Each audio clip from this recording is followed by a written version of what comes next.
The lights go down. The sirens scream. There's nowhere left to run. Welcome to Non-Stop Promo Wrestling! NPW!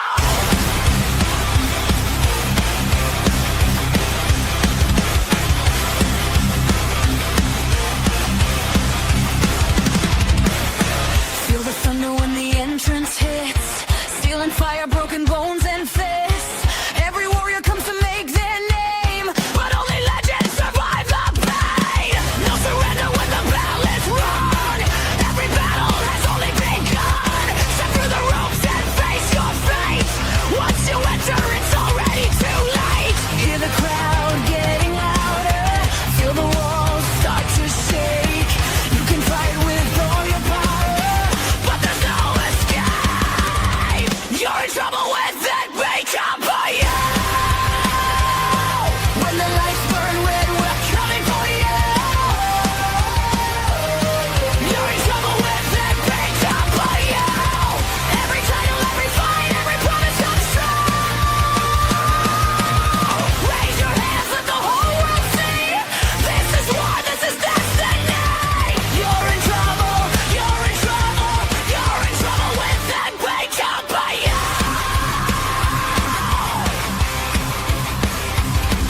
The supreme world title shines like gold. Made for the fearless, the strong and bold.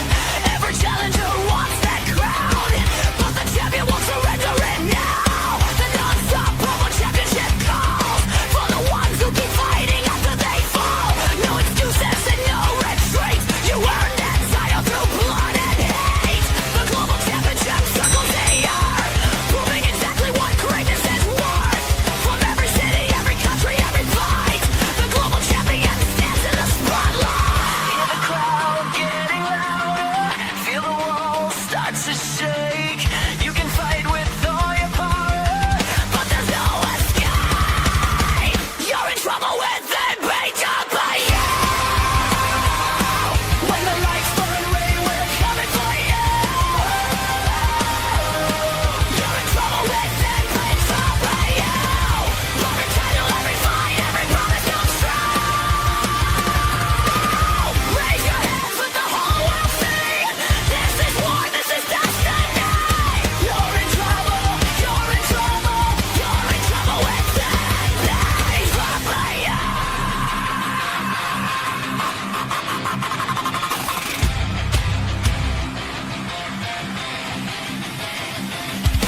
Chris Stein runs the show, the GM in control, making every decision with an iron soul. She writes the matches, she makes the call. When Kristen gives the order, it affects them all. He stands beside her, her right hand force, keeping NPW locked on its course. Watching every champion, every enemy, protecting the power and authority. Grayson brings the pressure, calculating every move. With many at his right hand, they got something to prove. They watch from the shadows, they know every plan. When Grayson gives the signal that he takes command, Grayson runs the show. Okay, ready to go. Grayson making the plan, leading the right hand man.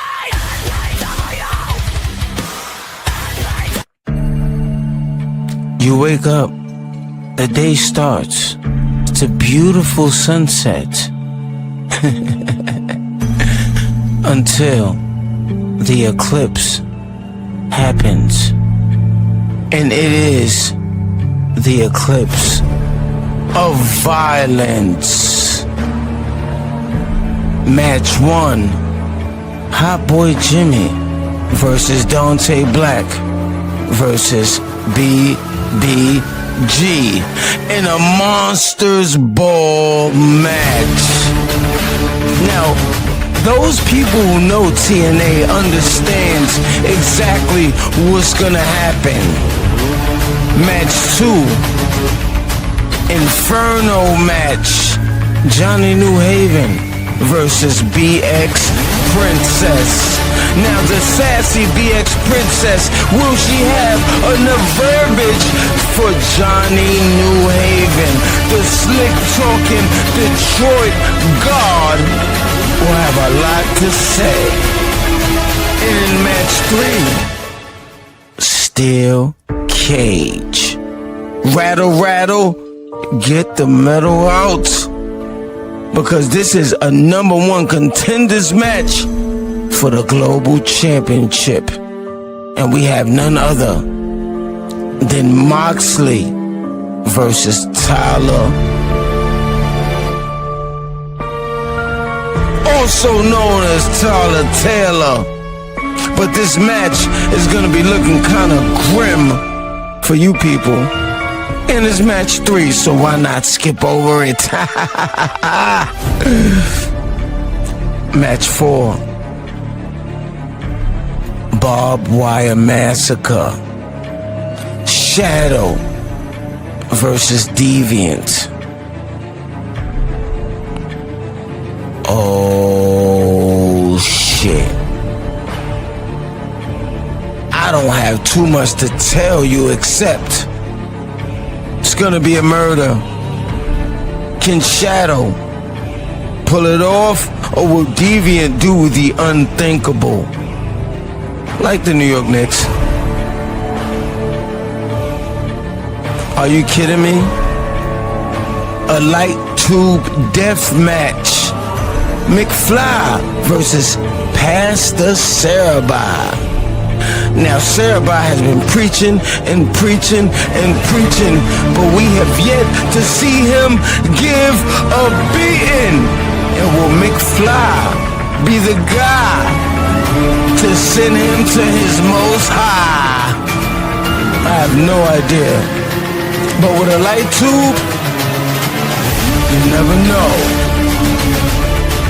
Parking lot brawl. Havoc versus who? A mystery opponent in a parking lot. I can't wait to see who's gonna challenge Havoc. And in the main event, Supreme World Heavyweight Title match. It's a casket match. El Guapo versus BZ Badass. Who will prevail? It's looking like a dark night. Eclipse.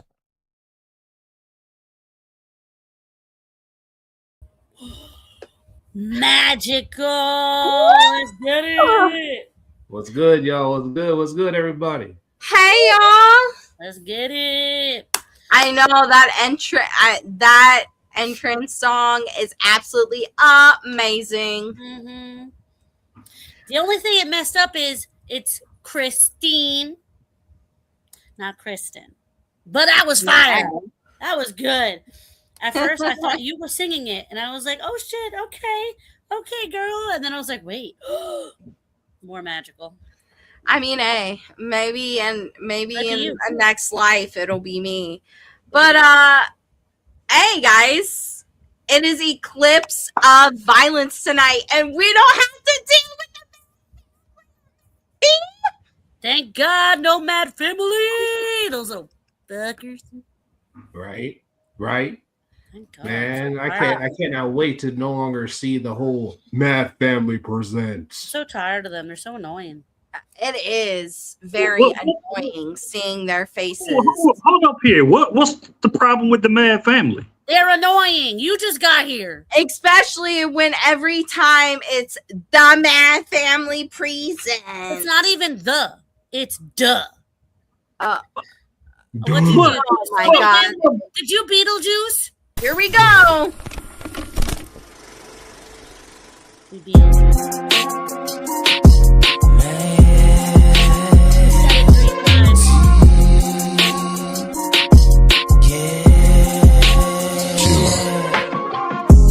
Ten toes down, don't stop, I go. Hard on every. What about Was that a technical difficulty there? Put your big headbutt down. You think I was going to miss Eclipse of Violence? Especially when Mad Family presents it. I ain't presenting it. I'm selling team. I really did not NPW want to have present. to deal with you tonight.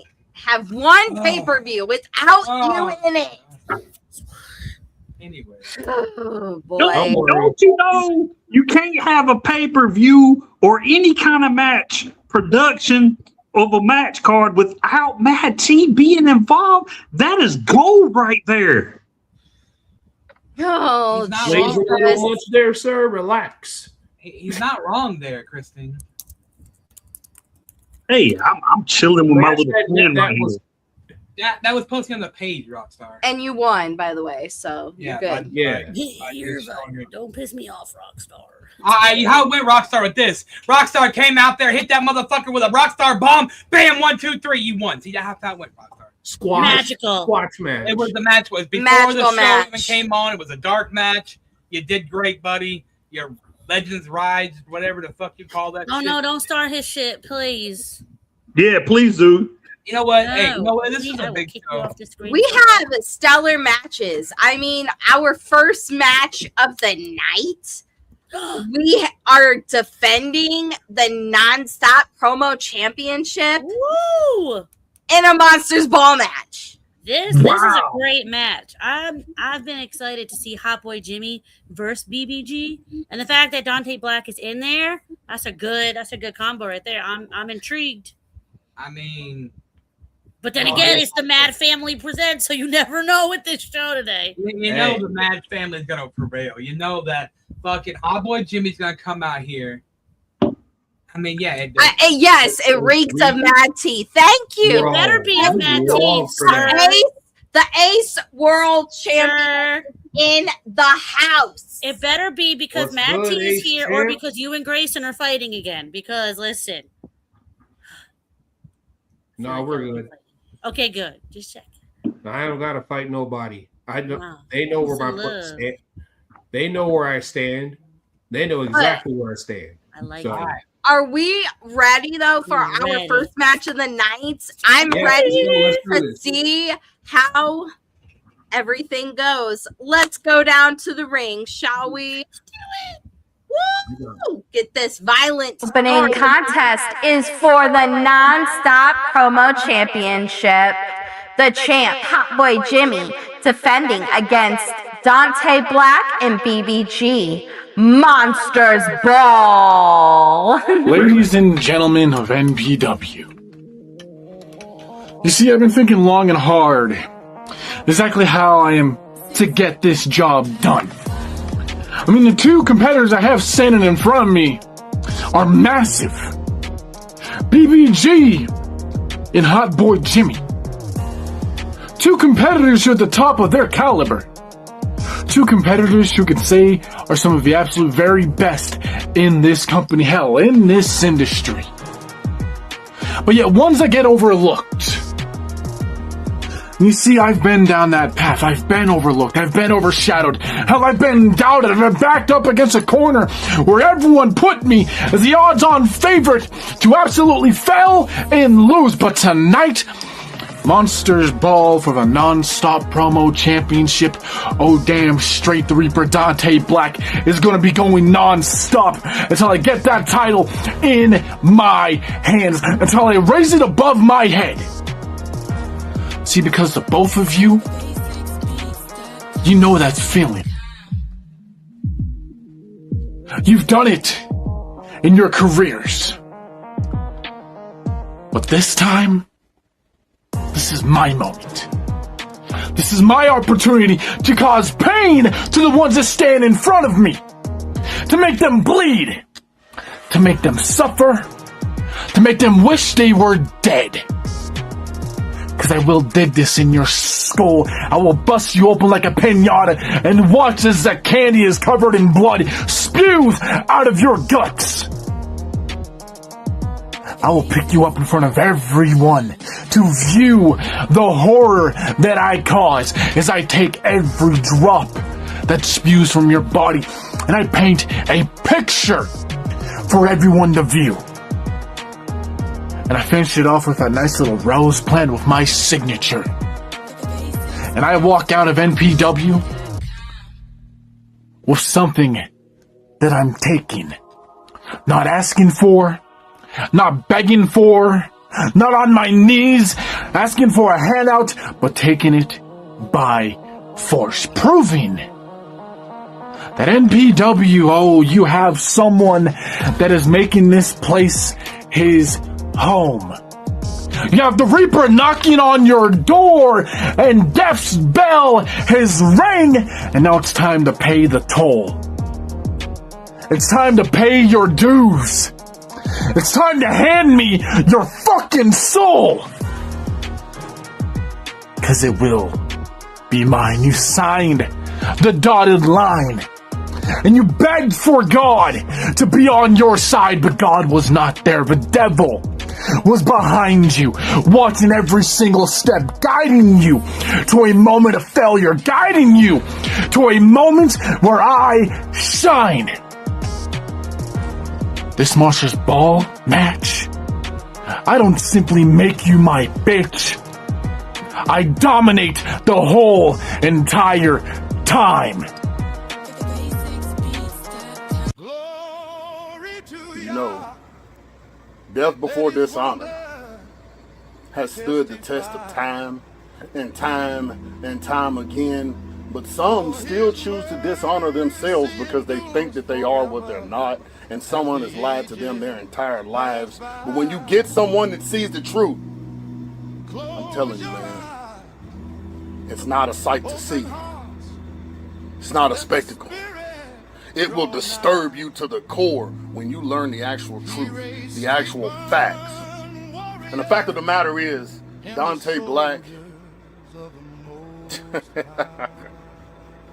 you just never cease to amaze me. And I'm going to tell you why you never cease to amaze me, Dante, because no matter what anyone tells you that's being truthful, you still choose to follow blindly. Follow like a concubine, locked into a menacing situation. And that is the match that you are in with me and Hot Boy Jimmy. And Hot Boy Jimmy, champion. A champion to be known and noted. So all that side slide, happy-go-lucky, quick talk, jive, give me a fucking break, Jimmy. Say something tangible, something worthwhile. Nobody gives a fuck about how sad this is or what you're missing or how you stand alone or you have to do things by yourself or you choose to do them by yourself. Shut the fuck up. How about that? Shut the fuck up and fight. Because where I come from, that's what we do. You say the loudest in the room is the weakest one, but you do the most fucking talking than anybody else. So explain to me how your logic makes fucking sense. It doesn't. But oh, everybody wants to sleep on BBG. Everybody wants to hee ha ha. Everything's all fun and games until it's not fun and games anymore. You want to poke fun and you want to say this and say that. Get fucking serious for once in your fucking life. Besides your birth. 9 times out of 10, neither one of you were wanted here anyway. You were a mistake and the doctor pulled out the wrong end. Instead of the turd, he pulled you out. But either way, neither here or there, this match is all about the weapons and the brutality. Oh, the brutality. And they say, hey, where's your broomstick? Where's your crutch? Where's your table? Your chair? Your kendo stick? Your chain?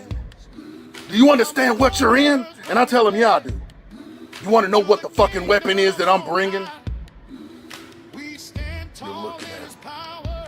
I am the fucking weapon. I've always been a weapon. I was trained distinctly to be the type of weapon that neutralizes and ensures that nobody comes back. And you happen to catch me at a very, very fucking bad time. So everything that's fucking going on, it's your fault, Dante. It's your fault, Jimmy. And both of you will fucking suffer for it. I don't care about any of this other bullshit and this litigation stupid shit. Because guess what? There is no disqualification in here, so I can do what the fuck you that I want to. If this was prison, both of you motherfuckers would get down on your knees and I would make you fix it. Now that we've gotten that now, let's go out here and have a ball. A monster's ball.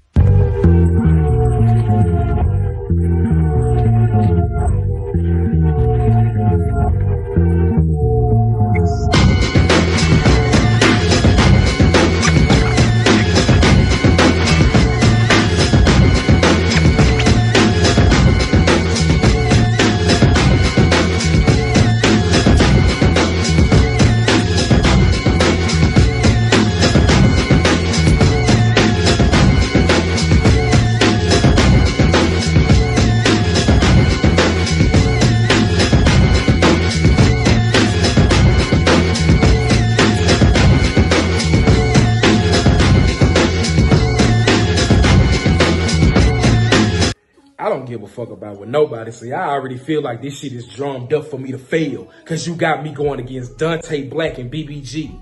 Now, I know for a fact that this non-stop promo champion right here would never bow down to nobody because at the end of the day, Mad Family presents NPW. There's nothing that nobody could possibly say for my will to be not done completely the way I want it to be. Now, I know that most of these motherfuckers have something smart to say about everything that's going on at hand, but at the end of the day, these are two individuals that already hate me enough that they are going to fucking try to jump me. I already feel it in my fucking spirit.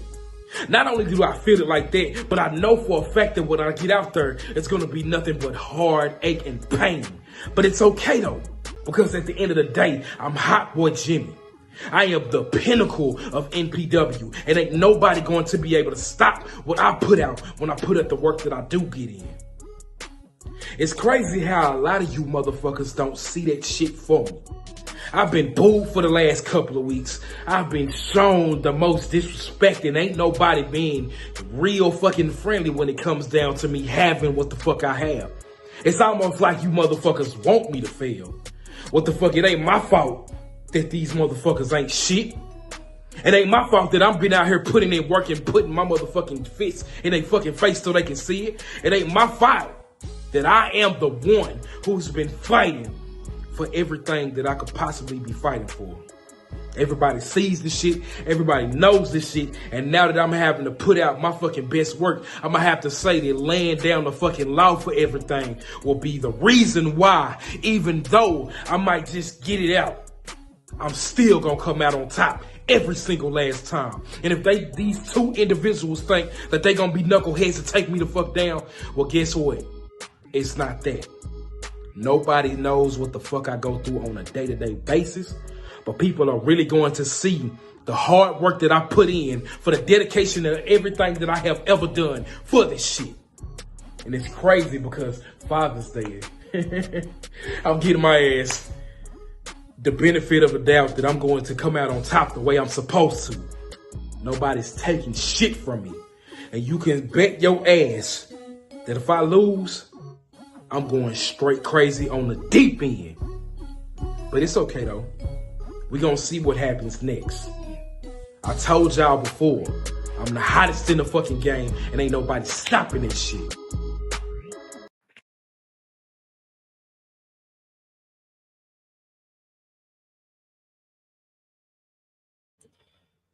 That was a magic, intense matchup. Oh boy. Oh boy. Oh boy, this is going to be one hell of a match. I'm ready. Are y'all ready? Let's push through it. Let's go. Let's get That's it. what I'm saying right here, though. Those guys, they made me feel like, they're about to come out to that ring and beat some ass. Yeah. That was a fire storytelling by all three of you. Definitely. It's a great opener. Perfect. Now let's get down to the ring and see exactly how everything goes down. Yes. All right, the arena lights drop as the ring is surrounded by trash cans, steel chairs, tables, kendo sticks, chains, and every other weapon that could possibly require several legal waivers. Welcome to NPW Eclipse of Violence. We are starting tonight with complete chaos. The Nonstop Promo Championship is on the line in a monster ball match. Hot Boy Jimmy has survived everything thrown at him during his championship reign. Tonight, he doesn't even have to be pinned in order to lose the title. Manny, you're muted. Wait. You're muted, Manny. Manny. Manny! Manny, you're muted. You're muted. There you go. Son of a bitch. Disco. Dante Black and BBG have been hunting Jimmy for weeks now. There are no disqualification, no countouts, and nowhere for the champion to hide. Damn. Oof. Woo. This match is going to be absolutely violent, but somebody must leave here as the undisputed non-stop promo champion. The bell rings. The Hot Boy Jimmy immediately rolls out. He tells Dante and BBG to fight each other. Dante and BBG briefly stares at one another down before turning towards Jimmy. Jimmy thought he was being clever, but Dante and BBG aren't falling for it. Dante and BBG chase Jimmy around ringside. Jimmy grabs a steel chair, but BBG kicks it into his face. Dante follows with a running clothesline that sends Jimmy over the barricade. Dante and BBG begin trading punches through the crowd. BBG throws Dante into a row of chairs before grabbing a trash can and smacking it across Dante's back. This isn't even a wrestling match anymore. Damn it, boy. It stopped being a wrestling match the second they signed the contract for the Monsters Ball. You're not wrong. Back at ringside, Jimmy recovers and cracks BBG across the back with a kendo stick. Get him! Jimmy repeatedly strikes BBG before Dante launches himself from the barricade and wipes them both out. What are you doing? You ain't dirty out. Dante pulls a table from underneath the ring and sets it up near the corner. Oh. Dante Black has something dangerous in mind. Jimmy attacks Dante from behind and attempts to drive him through the table, but Dante blocks it. BBG charges forward and spears Jimmy through the table. What the hell? Jimmy just got broken in half. That's bullshit. BBG covers Jimmy. 1, 2. Dante breaks up the pin at the last possible second. Come on. BBG gets in Dante's face, furious that he stopped the count. The two challengers begin exchanging heavy punches. Dante gains control, delivers a brutal DDT onto a steel chair, goes for the cover on BBG. 1, 2. Jimmy pulls the ref out of the ring. Good job, boy. Smart. That was smart. That is smart tactic. The champion just saved his title right there. Fuck yeah, you did. Good job. Man, that was completely legal in this match, whether we like it or not. Jimmy grabs the nonstop promo championship and attempts to lead through the crowd, but Dante catches him. What are you BBG doing? joins the attack, and both challengers drag Jimmy's ass back towards the ring. Inside the ring, though, Dante hits Jimmy with a spinning kick.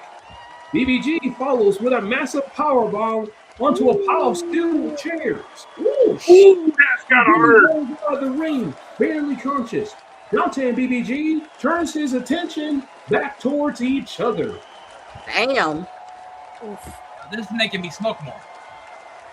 The champion is down. This could come down to Dante Black and BBG. BBG attempts another powerbomb, but Dante escapes and drives BBG face first into a trash can wedged between the turnbuckles. Dante climbs up the top rope, but BBG recovers and meets him on the turnbuckles. Both men fight for position above the ring. Jimmy slides back inside and strikes both challengers with a kendo stick. He climbs underneath them, looking for a double powerbomb, but Dante and BBG fight him off. Jimmy falls onto a table below. Dante and BBG both leap from the top rope, crashing down onto Jimmy, sending all three men through the table. All three men just went through the table. Oh my God. Oh, shoot. Nobody is moving.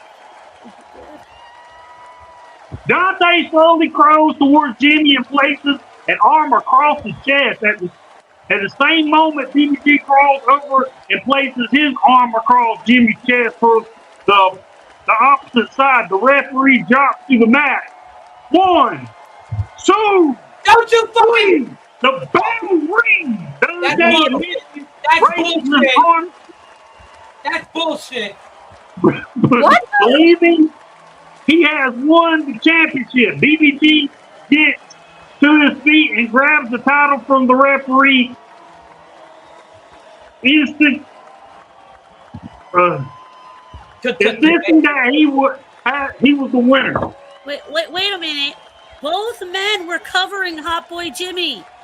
What the fuck? Dante Black and BBG both had their arms across the champion when the ref counted the 1, 2, 3. That means that Hot Boy's still who won the championship? That means that Hot Boy's still champion.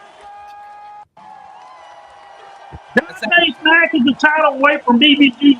BBG shoves Dante. Dante shoves him back. The two men begin shouting at each other as the referee attempts to separate them. You can hear Dante yelling that he made the pin. That championship is his, but BBG's also yelling, "You didn't beat him. I did. Give me my title."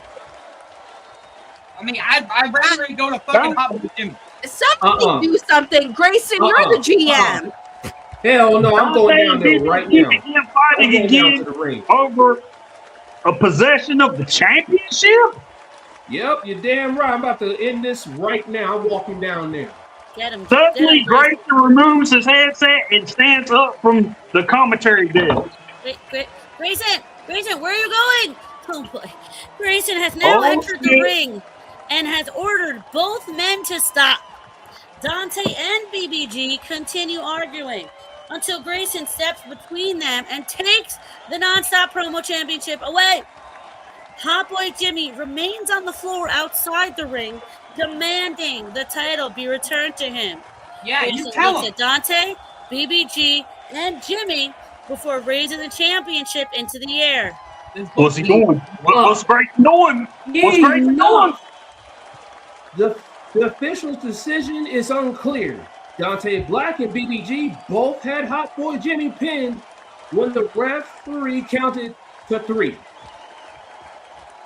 crowd begins to chant for Dante while the other section chants for BBG.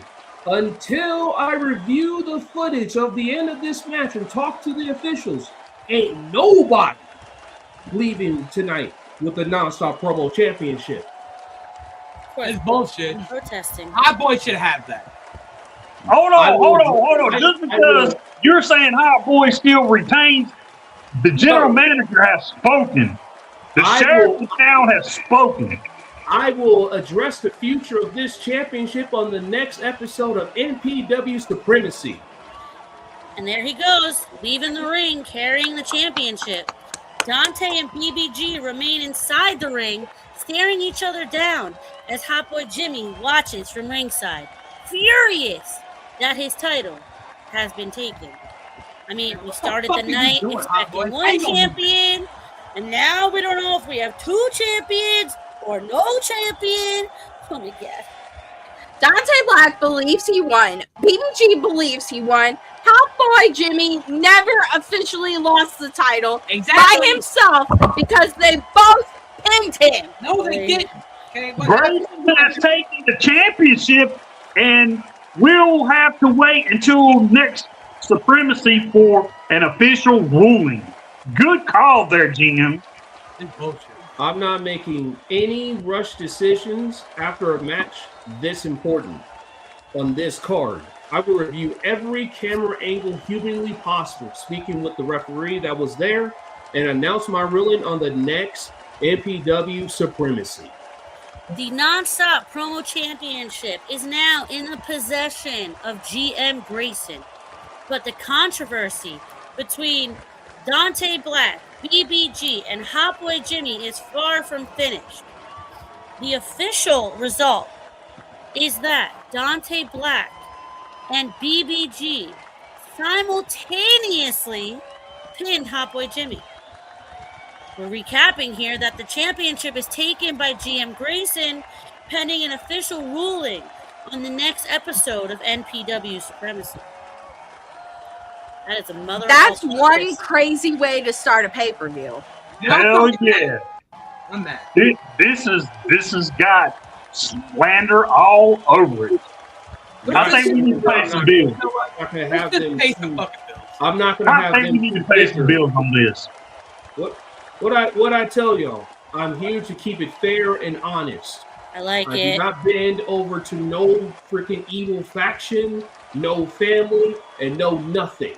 With this being said, I am putting my foot down, and currently right now, until Supremacy, I am holding the Nonstop Promo Championship. And I approve that message. I respect it. Cheers to you, General. Cheers to you, General. The two boss ladies. Welcome to one of the biggest events coming this summer, and it's going to be Ace versus PDA. I can't wait to do this because Ace and PDA is going to throw down a fucking slobber knocker. Stay tuned this summer.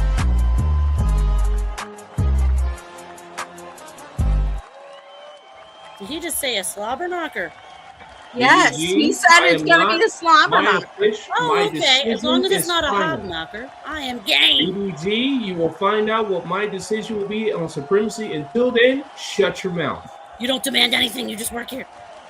Not you, Sir Grayson. I'm just a slave in the cotton field picking cotton. That's okay. No.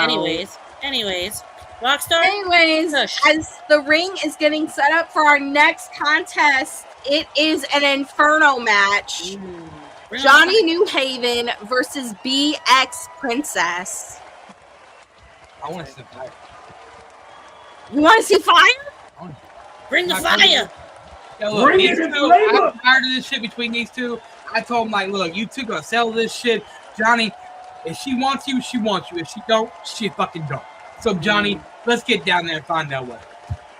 Inside the ring and an Inferno match, we have Johnny New Haven versus BX Princess, who is going to be burned to a crisp. Let's go down to the action, shall we?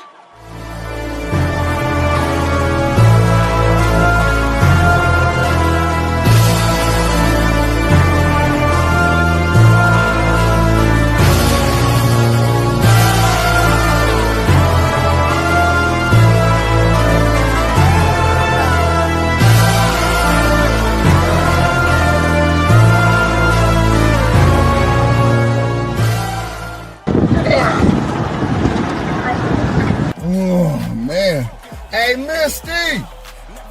You know it's raining out there, right? You over here wearing a little mini skirt and tube top. The fuck's wrong with you? Hey, make sure you get that money or no spaghetti and jelly sandwiches for you, you dirty slut. Now, ladies and gentlemen, NPW presents Eclipse of Violence from Glendale, Arizona at their Desert Diamond Arena. And I face the leader of the motherfucking PTA. The BX Princess. I got your back, bitch. That's a great, nice suburban neighborhood that you claim to run. I'm sure you're the leader of the bake sale that has cupcakes and cookies too. Lemonade, ding-dongs, and lollipops. Oh, I'm pretty sure. Now, it ain't no suicide forest with motherfucking dinosaurs. Yeah, bitch, you seen those dinosaurs and they eat your ass up. No other man would. Now, shut up, bitch. No, this is BX Princess's bag. Go get your own bag, ho. I know you want this. Calm the fuck down. You got an Inferno match first. And you have to face the man who keeps the corpses crispy out in Corpus Christi, though we're in Glendale, fucking Arizona, as if that fucking matters. I want you to think You have the capability of beating someone like myself. The fanfare, the jubilation. A Jedi craves not these things, but you? Oh, I'm gonna set your ass on fire. I may not completely burn you, because I gotta save room in the crematorium back in the Suicide Forest. So I wonder, are you gonna be wearing flame retardant?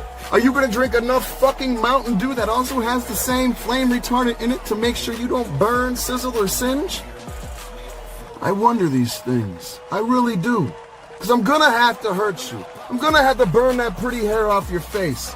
The eyelashes, the eyebrows, the hair on your arm, and your chinny chin chin. Yeah, I see it when we zoom in. You ain't gonna be able to beat me. You ain't gonna be able to defeat me. You sure as fuck ain't gonna be able to set me on fire, bitch. So make sure you're ready, because you know I'll be. Huh? I gotta go give this to this dumb bitch. Shut the fuck up.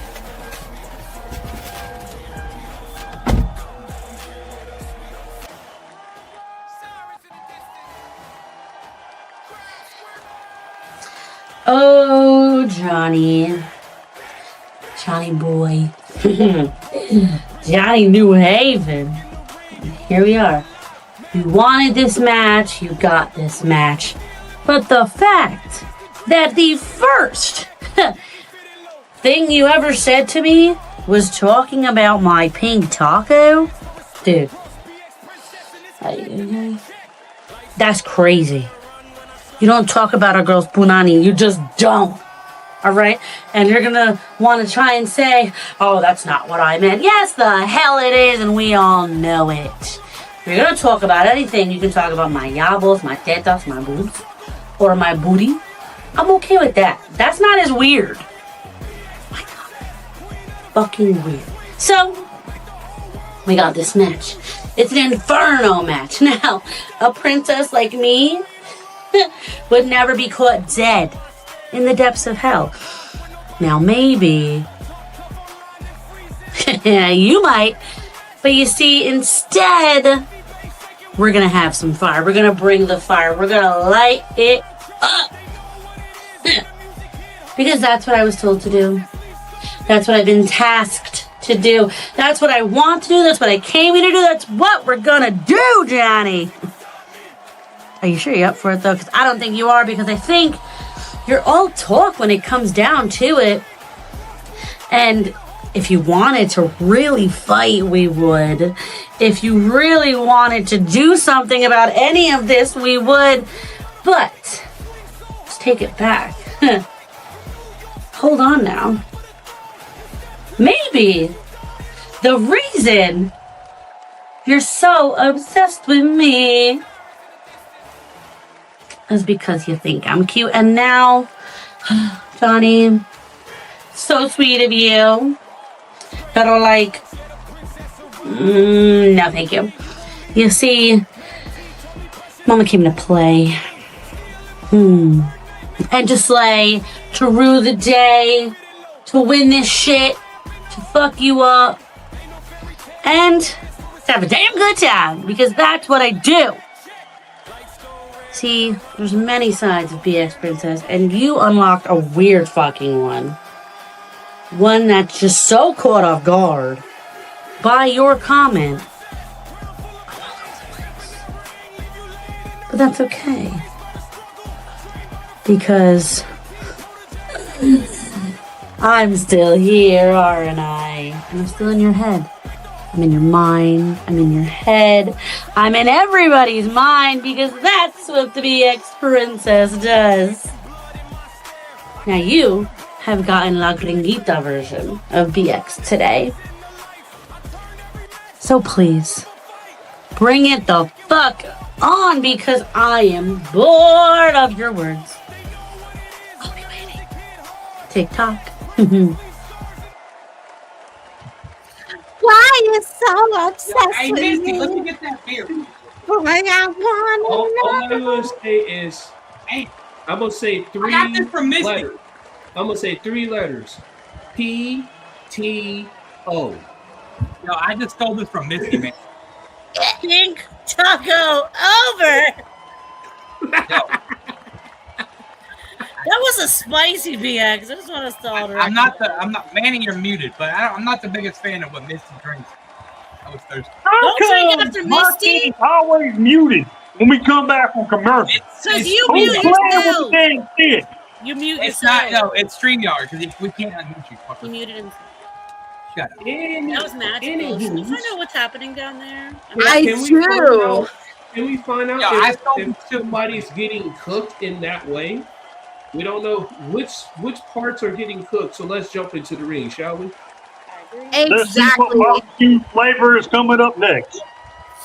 The ring crew is surrounding the ring for this Inferno match with the equipment as fire begins shooting from the post. The temperature inside the arena rises while the crowd waits for the next brutal chapter of this lovely pay-per-view.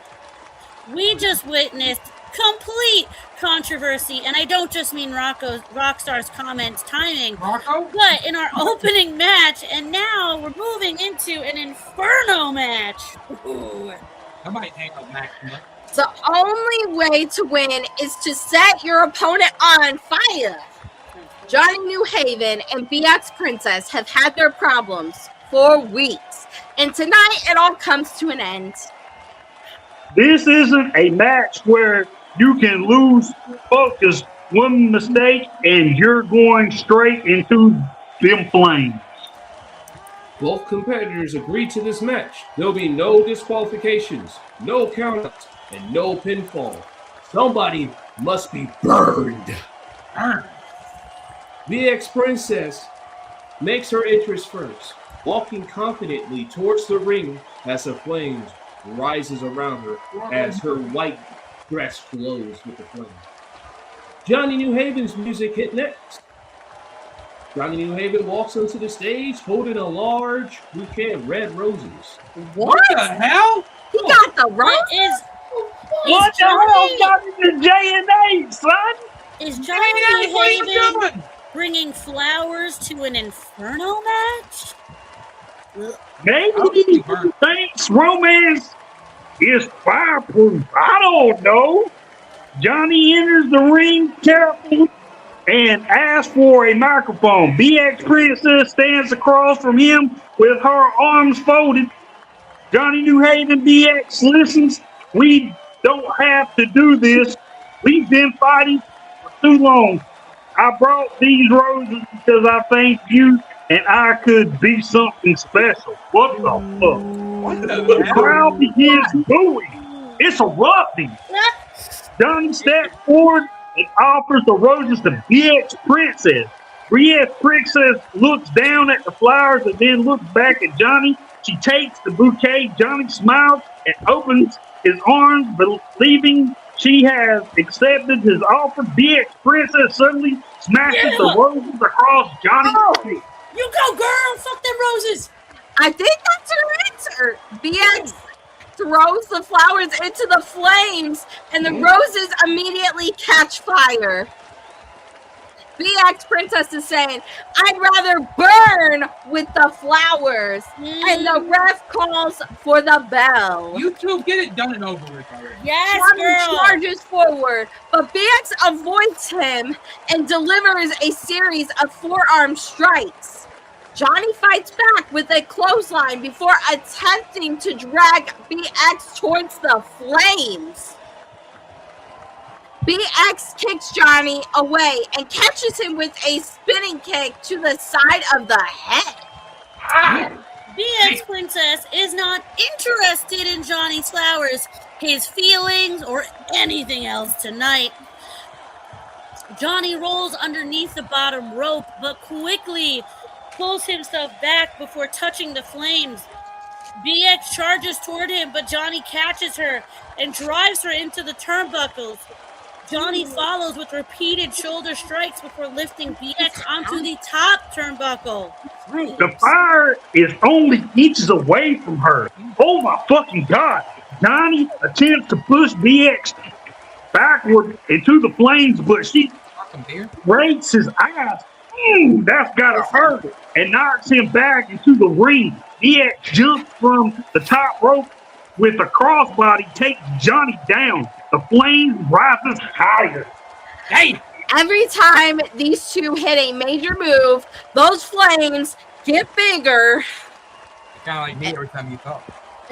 DX picks Johnny up and attempts her finisher. Johnny counters and throws her off the top rope. I'm gonna send you a love song before. BX manages to grab the ropes and hangs dangerously above the flyer. Flyer? You mean fire? By the fire. Flyer. Whoa. Listen, Christine, I know you're supposed to answer my question later, but Oh my God! Don't distract her. anyways, Johnny begins stomping on her hands. BX Princess is losing her grip. She swings her legs up and kicks Johnny in the face. Yes, girl. Not the first She time pulls she's done herself that. back onto the apron and connects with the springboard clothesline. Both competitors collapse in the center of the ring. Johnny slowly gets to his feet and grabs one of the burned rose stems from near ringside. He holds it up and begins to speak to BX again. You can just hear him. You know you still want me. BX looks at Johnny and begins laughing. You go, girl! Daddy issues, so I'm just saying. Yeah, I've heard that she does. I've heard that has been corroborated. She slowly steps toward him, appearing to reconsider. Oh, don't do it. Don't do it! Do it! It's a trap! Princess is playing mind games. Johnny needs to stay focused and lock the fuck in. BX reaches up and touches Johnny's face. Yes. Johnny lowers the rose and smiles. Suddenly, BX Princess whispers something into his ear before stepping backwards. Oh, shit. Johnny turns around, confused. BX points behind him. Johnny turns towards the flames, believing somebody is standing outside the ring. But there was nobody there. When Johnny turns back, BX kicks him straight in the stomach with a hit that was heard around the arena. She got in his head. No shit. BX hooks Johnny and delivers her finisher in the center of the ring. Johnny crashes hard onto the mat. BX immediately pulls him back up and drags him towards the ropes. Johnny attempts to fight free. BX drives another knee into his stomach. She hits him again and delivers her finisher near the edge of the ring, sending Johnny New Haven crashing through the ropes and into the flames. Johnny's gear catches fire as officials immediately rush forward with fire extinguishers and the ref calls for the bell. Yes. Your winner, BX Princess. Woo, that's my girl. There we go. BX Princess just sent Johnny New Haven straight into the fire.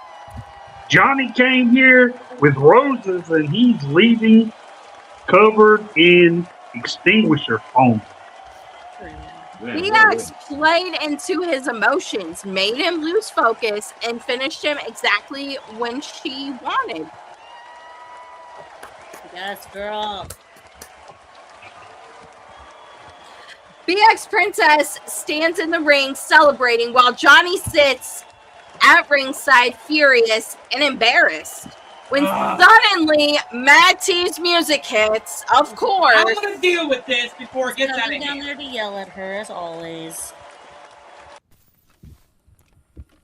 Hold on. No. And the crowd erupts and boos and walks onto the stage. Mad T is holding the microphone. BX stops celebrating, turns towards the entrance. Johnny gets back to his feet at ringside and looks toward Mad T. Listen, you both need to stop this right now. I can see her rolling her eyes. Johnny, You came out here trying to give her roses. Before an Inferno match, BX threw him into the flames after playing with his head. You two are part of the family, and this fighting is hurting all of us. So drop it. End it. I'm done with it.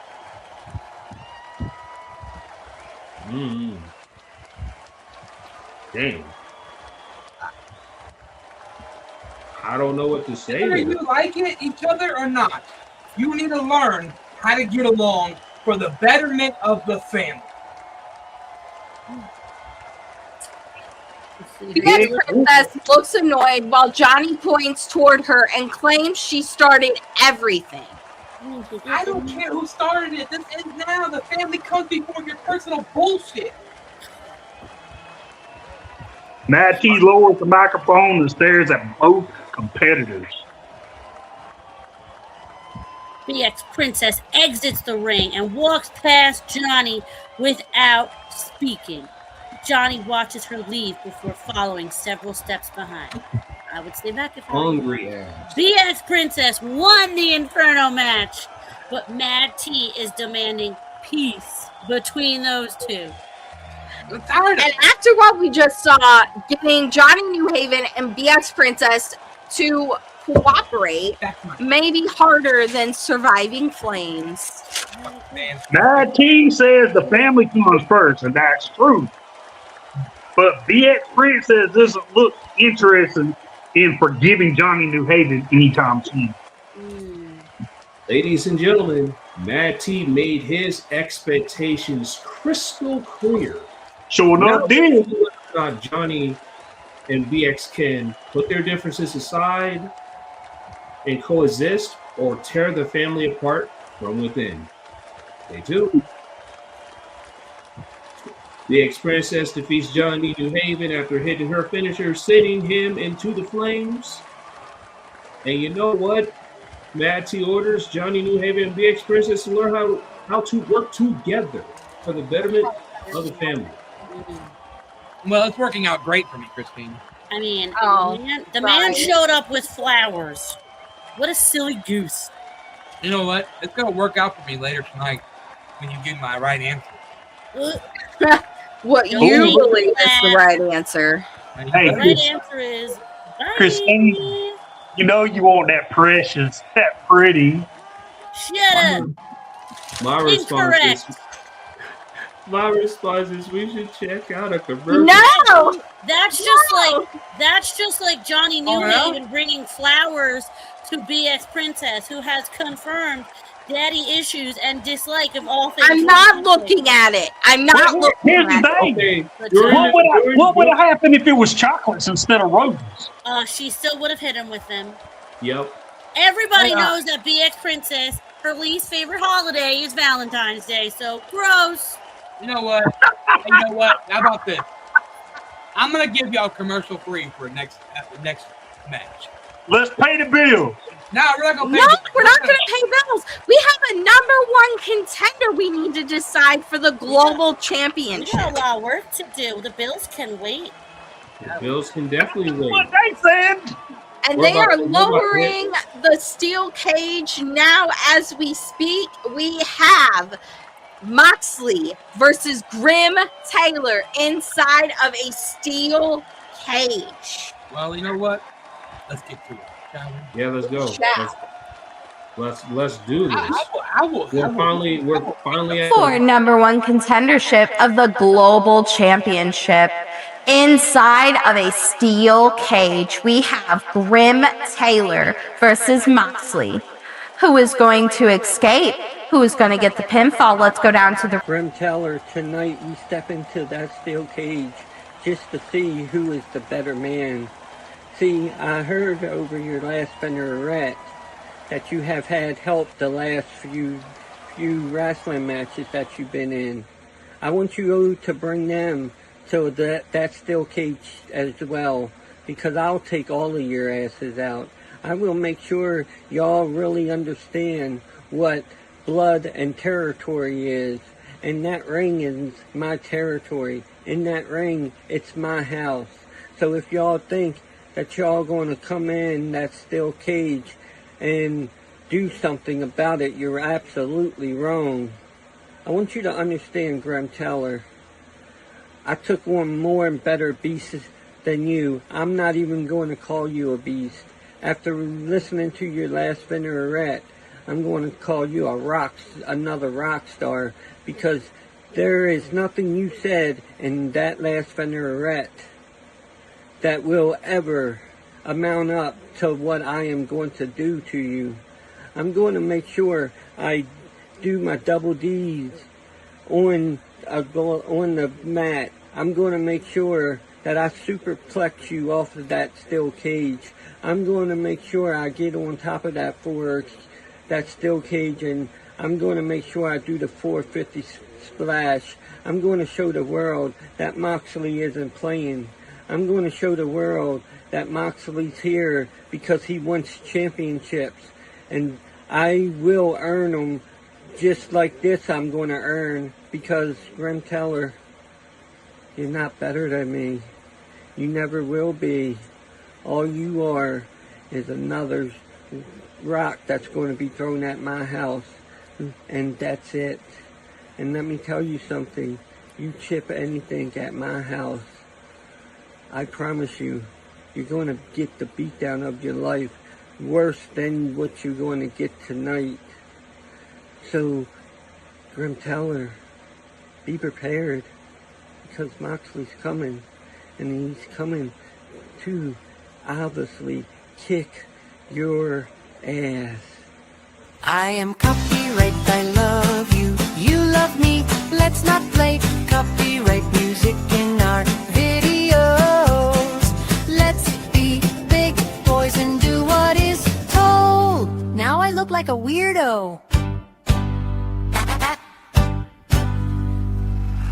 I am copyright, I love you, you love me, let's not play copyright music in our videos.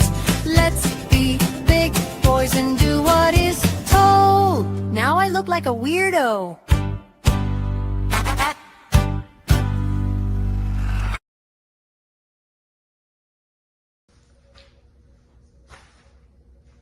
Tonight, in front of a sold-out arena right here in Arizona, you and I, Moxley, will step inside that steel cage, and it will be a massacre like no other.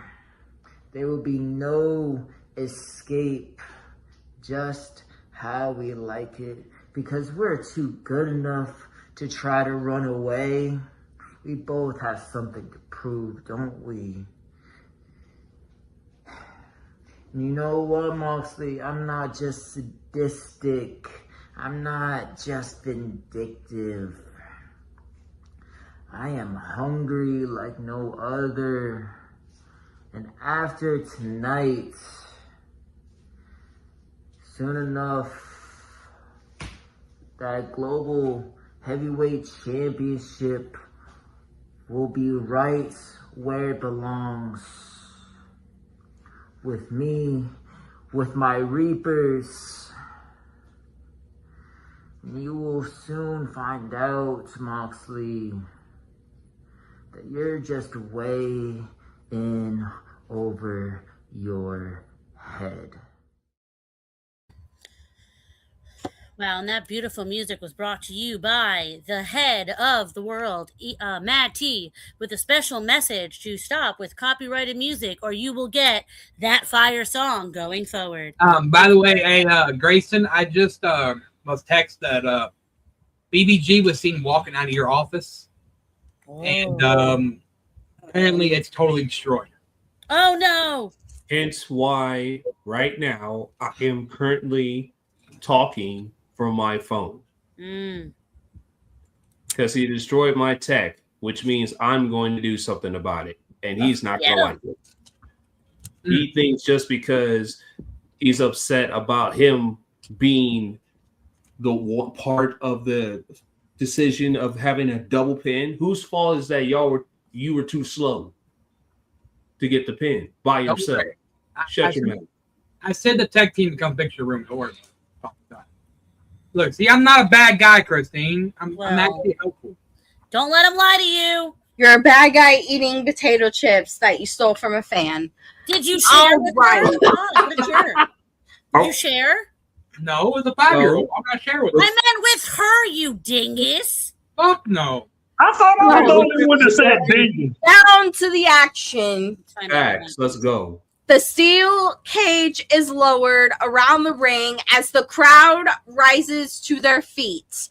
The winner of this match will become the new #1 contender for the NPW Global Championship. I hope they're prepared to take on Shadow. That's all I got to say. That man hungry. Okay. The steel cage isn't here to keep people out. It's here to keep Moxley and Grim Taylor trapped inside.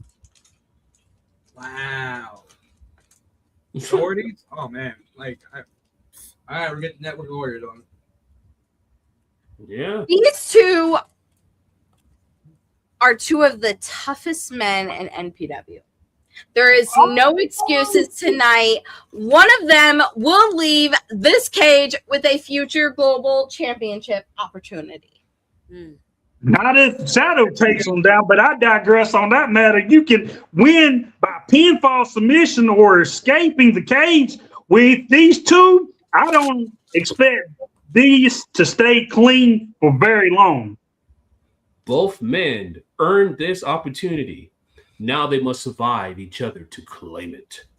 The referee checks both competitors before calling for the bell.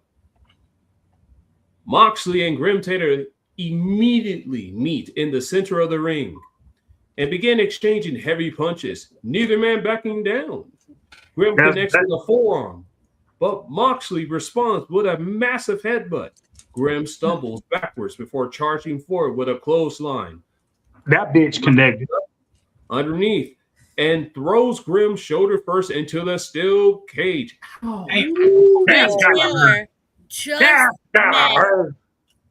Grim Taylor just met the steel wall face first. Moxley grabs Grim by the back of the head and repeatedly drives him into the cage.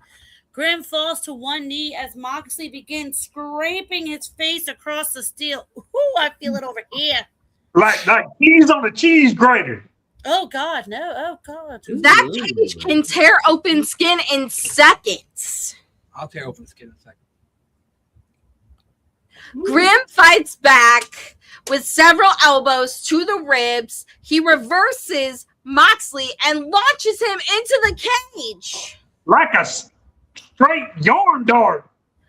Moxley crashes against the steel and falls onto the ropes.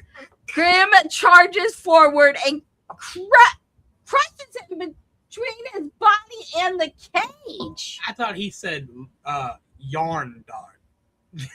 Lord, yarn. Just let him go. There is nowhere for Moxley to go. Grim attempts an early escape by climbing the cage, but Moxley grabs his ankle and pulls him down. Grim lands hard on the mat. Moxley follows with a running knee and makes the cover. 1, 2, Grim kicks out. Moxley lifts Grim and attempts a power driver, but Grim counters with a back body drop. Grim picks Moxley up and drives him face first into the steel. Moxley falls backwards and blood begins running from his forehead. Wow. Moxley has been busted open. Oh, He's no. leaking. He is leaking right now. Wet. She leaking. Soaking wet. Y'all need Jesus. That blood is already covering his face, but he is smiling. Well, that's what happens when you bleed in your forehead. Moxley wipes the blood from his forehead, looks at it on his hands. He begins laughing before charging at Grim. Oh, that was a creepy. The two men collide in the center of the ring and begin throwing wild punches. Moxley gains control and hits Grim with a brutal suplex onto the side of the cage. Ooh. You could hear Grimm's head bounced off the steel, splitting him open near the eyebrow. Oh my god. Now both men are bleeding? Really? Blood begins running down Grimm's face as Moxley pulls him back to his feet. Moxley hits a series of knees before delivering a fatal blow DDT. He covers Grimm again. 1, 2, 2.5. Grimm gets his shoulder up. What? Grim Taylor refused to stay down. Both of these men understand what a global championship opportunity could do for their careers. Moxley looks extremely frustrated, but continues the attack. He pulls Grim towards the corner and attempts to climb the cage. Grim gets to his feet and follows him upward. Both men begin to fight while standing on the top rope. Grim slams Moxley face against the cage, but Moxley answers with an elbow. Moxley hooks Grim with and attempts a superplex. Grim blocks it and sends Moxley crashing back down to the ring. Crashing Down to the ring. Oh god, Moxley just fell from nearly the top of the cage. Grim begins climbing toward the top. Moxley slowly gets back to his feet and climbs after him. Grim reaches the top of the cage, but Moxley grabs him before he can cross over. Both men sit across the top of the cage, exchanging punches high above the arena floor. One wrong move, and somebody is falling all the way down. Grim swings at Moxley. Moxley blocks the punch and drives his head into the steel supports. Ooh! Grim nearly falls back into the ring, but manages to hold on. Moxley begins climbing down the outside of the cage. Grim recovers and swings his legs over the top, but both men are climbing down to the outside at the same time. Oh, shit. It's a race to the floor. Moxley is slightly ahead, but Grim reaches across and grabs the back of his head. Ooh! Grim slams Moxley's face against the cage. Moxley loses his grip, but catches himself on the steel. Grim continues climbing down. Moxley reaches out and grabs Grim's ankle. Both men kick at each other while hanging from the cage. Grim breaks free and drops towards the floor. Moxley jumps at nearly the same moment. Grim Taylor's feet hit the arena floor first. The referee immediately calls for the bell. The ring announcer here is your winner, and the new #1 contender for the Global Championship is Grim Taylor. Congratulations, Taylor! That's crazy. But Grim Taylor hit the floor first. It was only a matter of seconds, but Grim Taylor has earned his global championship opportunity. I hope he delivers like he's delivering in this match, because both are covered in blood and neither one has anything left. Grim Taylor falls to his knees outside the cage exhausted. Moxley sits against the cage wall with blood covering his face. Moxley looks devastated as Grim slowly gets back to his feet. Grim begins walking towards the entrance, but Moxley calls out to him. Grim turns around. Moxley struggles to his feet and approaches him. The crowd becomes quiet as both men stare at each other. Moxley looks disappointed, but slowly extends his hand. Moxley came within seconds of winning this match. Yep, very close. By the skin of his teeth. I mean, that was, yeah. I cleaned up the script. All I gotta say to this is, man, whoever comes out on top between Shadow and Deviant gotta fear #1 contender in Grim Taylor. Because that was a barn burner of a match, and it could have gone either way. It is crazy work so far at this pay-per-view. We've seen the nonstop championship be defended in a Monsters Ball, and Grayson having to play referee. We've seen Johnny New Haven come out with roses and get burnt to a crisp against BX Princess. And now we just saw our new number one contender for the global championship, Grim Taylor. Anything could happen tonight. I'm feeling something in the air. Yeah, it's going to be very unpredictable. But this man better bring his A game like he just did against the winner, against Shadow and Deviant. That's all I gotta say. And with that being said, we are officially at our halfway point. Should we finally pay our bills before we get towards the second half? Yes. Let's pay a bill. Let's pay these bills. Pay these bills.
Check out PWF.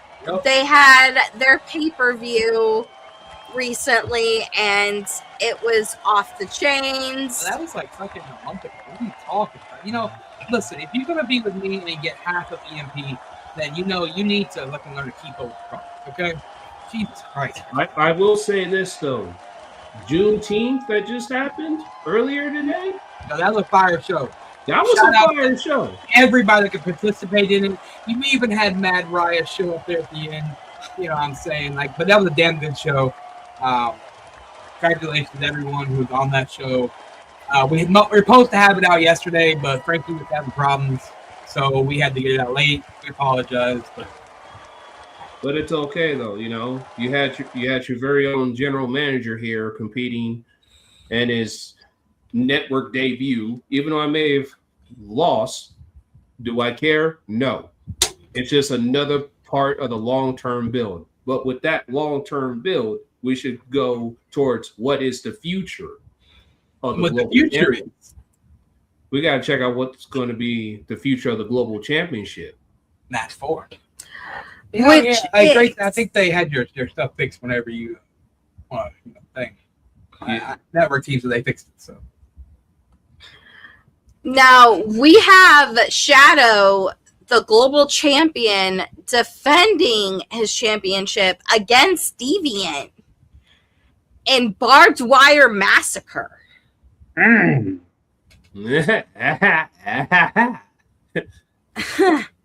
As we see, I mean, Manny, I know that you're like the advocate for Shadow. What he's ready for any words that you would like to say before Shadow defends his global championship, Manny? You're his advocate.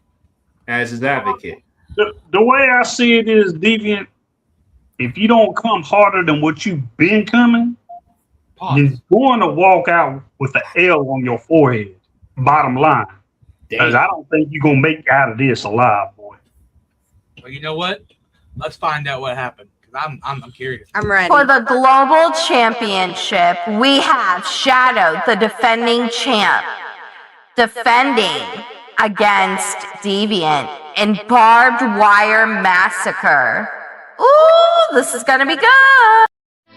What are you gonna do now? Because the Legion of Doom are here! Surprise, surprise, surprise! Hello. Did you shine that belt nice and shiny for Papa?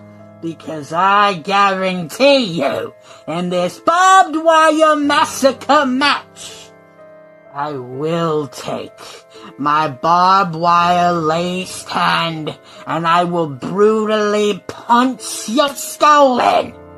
And I will hit you with the devious clutch while the barbed wire is wrapped around my hands. I have one of the deadliest fists in all of NPW. That NPW Global Championship is coming to me, whether you like it or not. This barbed wire has been a lifesaver for me. Everywhere I go, I cut my victims open, and then I watch them bleed. This is about to be sadistic.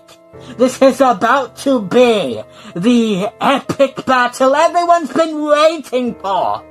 But you, sir, have failed to realize that you are just a placeholder as global champion of the NPW. I am here to take your championship from you. Whether you like it or not, Shadow, I am the future of this place. And I promise you, when the barbed wire gets lodged down your throats, when the pine needles of the wire stick into your sarcophagus, it will hurt. Just like I was hurt many, many, many years ago. And you...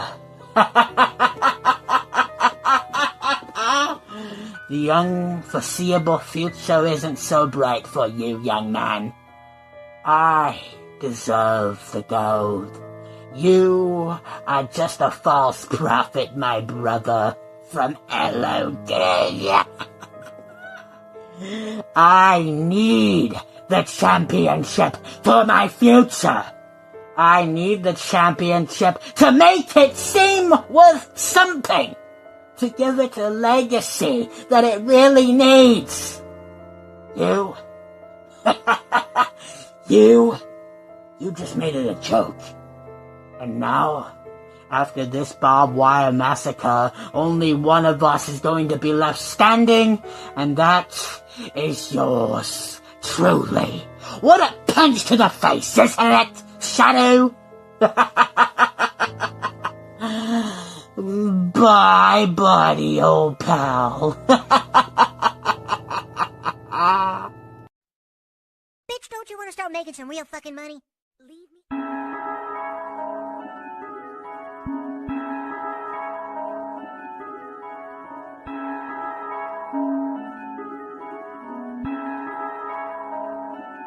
We go from the Mad Family presents NWP, and tonight is the night here at 9400 Maryland Avenue, West Avenue at that, here in Glendale, Arizona, for Mad Family presents Nonstop Promo Wrestling, Eclipse Massacre, and your boy is here at the Desert Diamond Arena, showing off his pretty. The barbed wire that's going to go around Deviant's flesh. The barbed wire that I don't need Lucille for, to show him his grace, to show him What's going to peel back his flesh? What is going to show him redemption? Trying to going after my global championship. This is going to be wrapped around your head, and your blood will be spilled upon the mat with this barbed wire. Lucille, Lucille, Lucille, you ain't got nothing to be afraid of. She will be by my side, wrapped around with more barbed wire. As you feel this barbed wire massacre, red at my hands, I want you to feel every bit of pain that these barbs do to your flesh as it sticks into it. I want you to taste your own blood as I smear it upon it and lick it. So gentle. Deviant, you should know me by now. I'm demented, and I'm going to show you what this has in store for you in your fate here at Eclipse Massacre. When I take your ever-loving soul, drag it to hell, and keep doing what I do so well. And Mad Family presents NWP as the continuous global champion, undisputed reign of Shadow. Cause son, this is your days. Your big top can't hold you. But Shadow is going to have your soul at the end of the night when I end it in this razor barbed wire massacre match. And there's nothing that you can say or do about it. Because limp dick in the middle of that ring and let me give you a permanent smile. Fuck off and brown nose, bitches! Hey, bro. Yeah. When is this gonna kick in? When's what gonna kick in?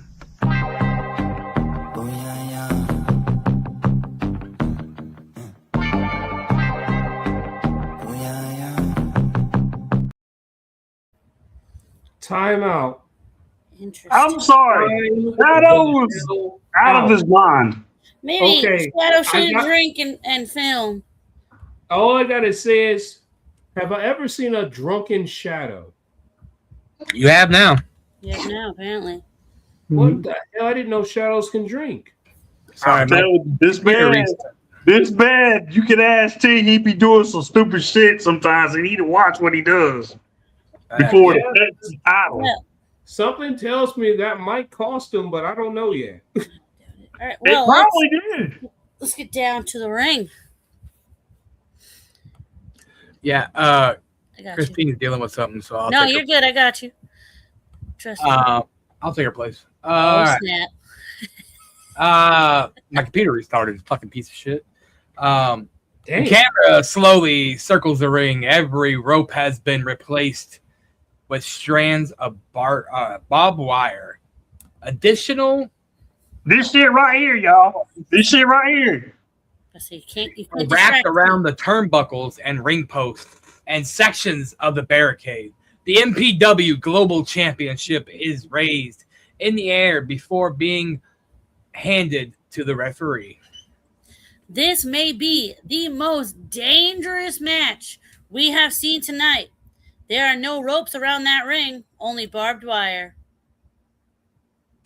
Shadow is defending the Global Championship against Deviant, and neither man can touch the edge of the ring without risking serious injury. Deviant wanted this opportunity. He's been talking about it for months now. But there are easier ways to become champion than walking into a barbed wire massacre match. You're damn right. There will be no disqualifications and no countouts.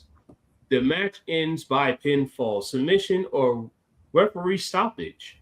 Shadow raises the global championship and stares across the ring at Deviant. Deviant leans against the corner laughing beneath his mask. The referee calls for the bell. Shadow and Deviant cautiously circle one another, each trying to force the other towards the barbed wire. Deviant suddenly charges. Shadow sidesteps him, but Deviant stops himself before colliding with the wire. Shadow attempts to shove him forward, but Deviant catches him with a massive elbow. The two begin exchanging hard punches in the center of the ring. Both men are doing everything possible to avoid that barbed wire. Deviant gains control and rakes Shadow's eyes before attempting to throw him toward the rope. Shadow reverses the momentum. Deviant crashes chest first into the barbed wire.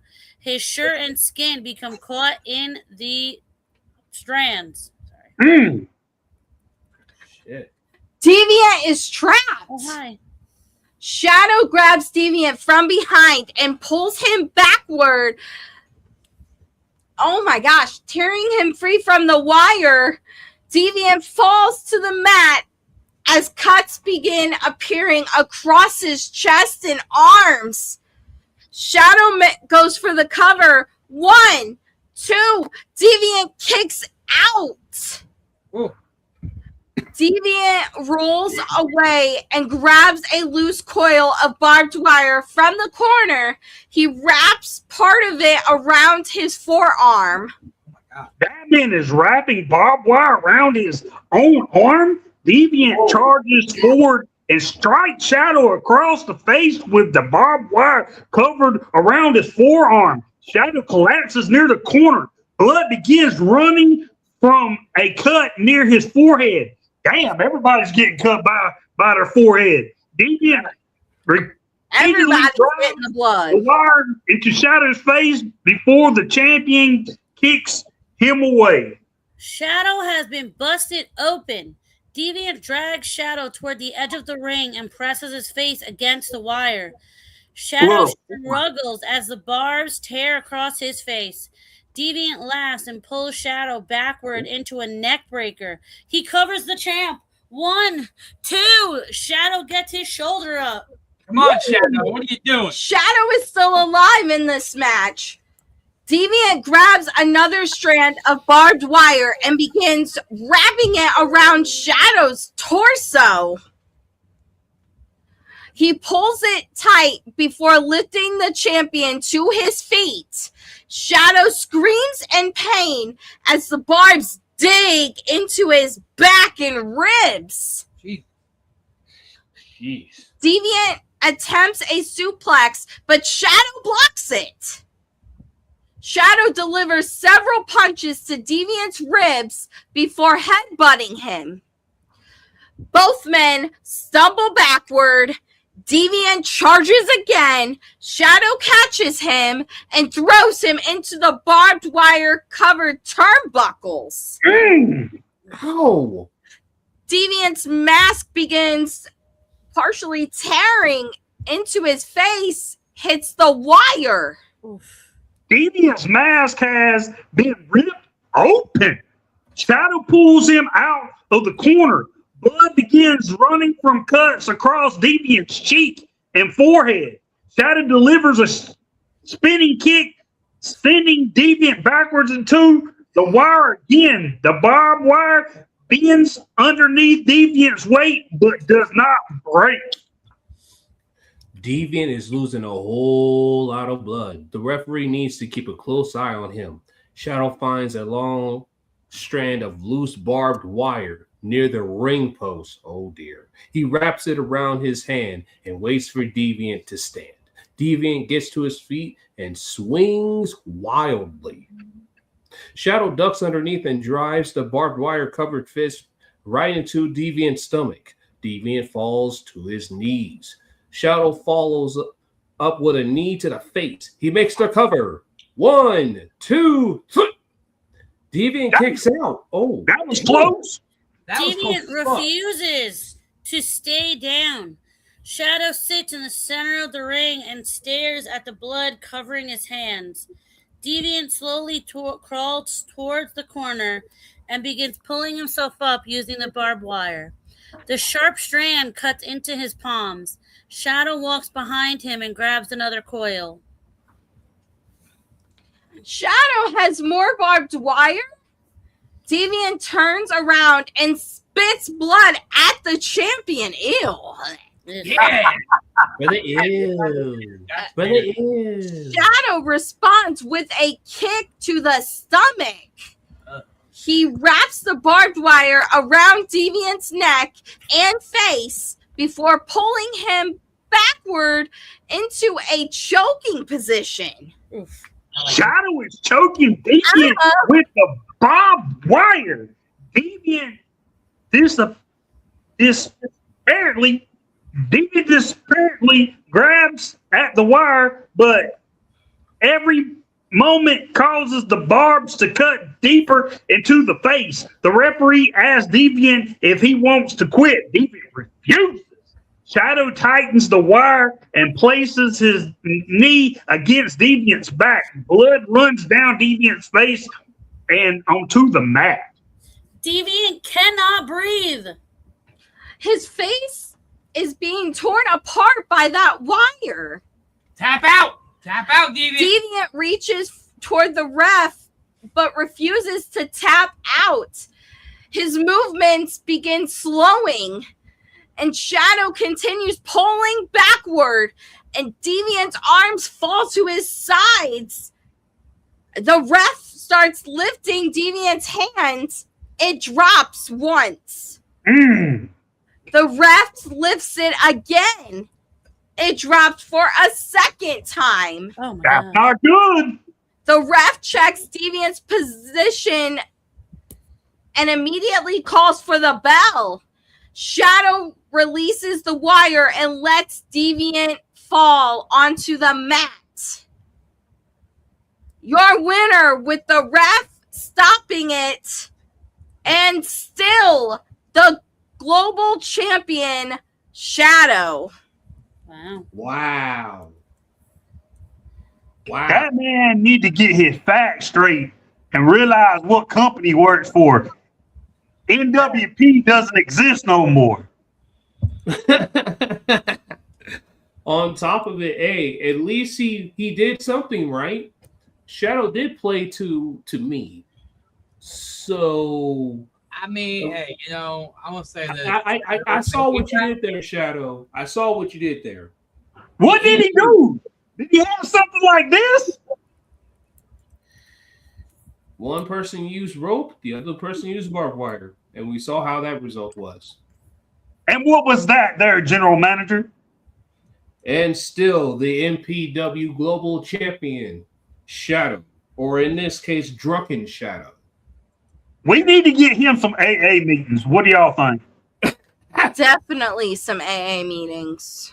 But you know who needs to see the light? This next match needs to see the light. We have our light tube death match. Yes. Where we have Elijah McFly versus Pastor Sarabot. Oh man. Oh boy. The one pastor that is the least pastor person on the face of the planet. Yes. The only pastor I've ever known who will not be in attendance tomorrow. Let's go Is down he a to pastor or is he a priest?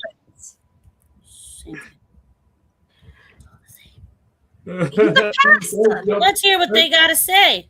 Let's go. In a light tube death match, we have Elijah McFly versus Pastor Sarabot. Will Pastor Sarabot pull out another trick, or will the snake be too sneaky for him? Let's go down to the ring, shall we?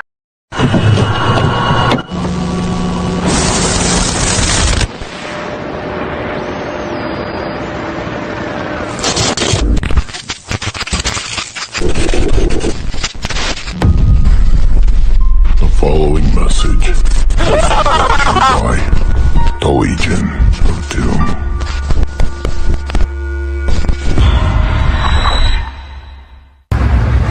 Alright, NPW. Before that bell rings for this light tube death match between Elijah McFly, the sneaky snake of LOD, the man that slithers through the suicide forest, versus the man that holds the Holy Grail, the Holy Church, the Pastor, Sarabai. Words that are going to be shared before fists are going to be thrown. And Pastor Sarabai, you have one thing correct. So finally, for once in everyone's life, someone is correct on what is actually going to happen. Sarabai, this is a death match. And I get to have all the kinds of fun I can have. And let me tell you this, everybody, I'm going to release every single goddamn thing I have inside of my body. Yes, I'm an evil person, everybody. I'm going to break you apart. I'm going to scratch and claw my way into that sneaky victory, because as always. Now, what happened last time against Deviant in that big top match? I didn't have the last laugh. Isn't that correct? But Pastor Sarabai, I'm a cleanse. I'm a cleanse so fucking much to where I'm not gonna actually remember what's gonna happen if you catch my fucking drift. Because it doesn't matter who you pray to. I pray to no man. And honestly, your savior isn't gonna be your grace. When I bash your fucking head into the goddamn pavement, Sarabai, there won't be nothing left from you. God won't help you. Nobody will be able to help you, Sarabai. After your blood is in my hands, and all I can see is your broken body. So what makes you think, Sarabai, that you're gonna walk out with the victory against Elijah McFly? Let's face it, you won't. There won't be anything left from you after tonight. And honestly, to each and everybody else that dares to come across me, nobody's fucking safe. Nobody. Because this is my world. This is my reality. And you're just living in it. May the odds be ever in your favor, Sarabai. Lord, brother, Snake. Oh, dang, brother. Oh, you cut me to the quick. You cut me, brother. You cut me deep. I have never, ever felt such hatred come from a man. I've never felt such anger and frustration come from a man. But,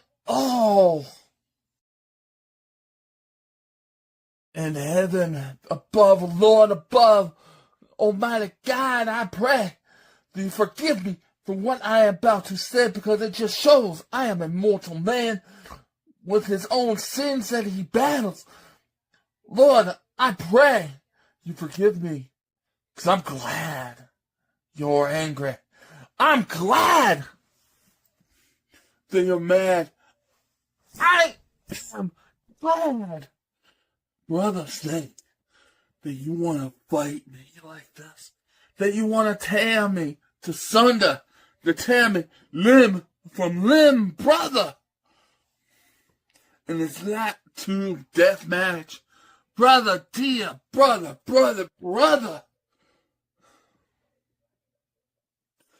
Unlike some pastors, unlike most religious figures in a leading position, okay, I do like to get my hands dirty sometimes.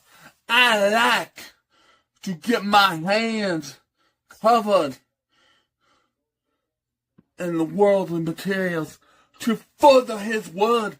And if that means, Brother Snake, I have to get my hands covered in your blood, get my hands covered with that eternal essence that beats in your heart of sin, I will do so, brother. And Lord, like I said, forgive me, but I'm going to enjoy waking your carnal blood up, Lord. Please forgive me.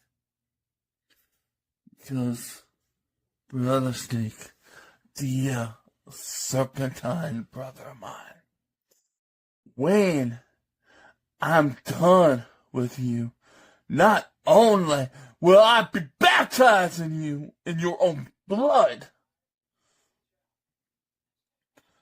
I will be making sure those eyelids are pinned wide open and you see the light to every word I say. Okay, what? Okay, what in the fuck? Manny, I'm actually kind of upset with this. Where is the goddamn light tubes? This is what Raya and I were talking about. What did we say during the freaking stipulation show? Hey, I don't give a damn if you fucking take the light bulb out of your fucking light and just say, look, here's the light bulb. What the fuck did we say? Raya, say it with me. Pay attention to your stipulations. Even though Shadow was drunk, mentioning the wrong federation, he had barbed wire. Just saying. If it was up to me for me picking who would win, I would pick neither. They will both take an L in my books because they're not paying attention to the stipulation. But that's not up to me. So we can go down to the ring and find out who it actually belongs to. All right, let's get to the ring. If it was comp, I would agree. But we can't. We could, but anyways, let's get down the ring. Camera focuses on the ring as bundles of fluorescent light tubes are placed in each corner. More tubes are stacked against the barricade and underneath the bottom rope. The crowd begins chanting before either competitor enters. We've already seen fire, steel, and barbed wire tonight. Now Elijah McFly and Pastor Sarabai are about to fight, surrounded by hundreds of light tubes. One mistake could leave either man covered in broken glass. Pastor Sarabai has used mind games and questionable tactics for weeks now, but none of that is going to protect him from those light tubes. There are no disqualifications or countouts. The match ends only by pinfall or submission. Pastor Sarabai makes his entrance, holding his Bible against his chest. He stops near the ring and blesses himself before looking nervously at the light tube surrounding the ropes. Elijah McFly enters next and he immediately walks towards the ring without taking his eyes off of Sarabai. McFly slithers underneath the bottom rope and charges in. The referee quickly calls for the bell. McFly attacks Sarabai with repeated punches, forcing him into the corner. Sarabai grabs one of the light tubes and swings at McFly. McFly ducks. The tube shatters against the turnbuckle. Jeez. That was close. McFly kicks Sarabai in the stomach and attempts a suplex, but Sarabai blocks it and drives McFly backward into a bundle of tubes. Several tubes explode across McFly's back. McFly just went through the first bundle. Glass covers the mat as Sarabai pulls McFly away from the corner and makes the cover. 1, 2, McFly kicks out. Sarabai grabs his Bible from ringside and raises it above his head. Not the Bible again.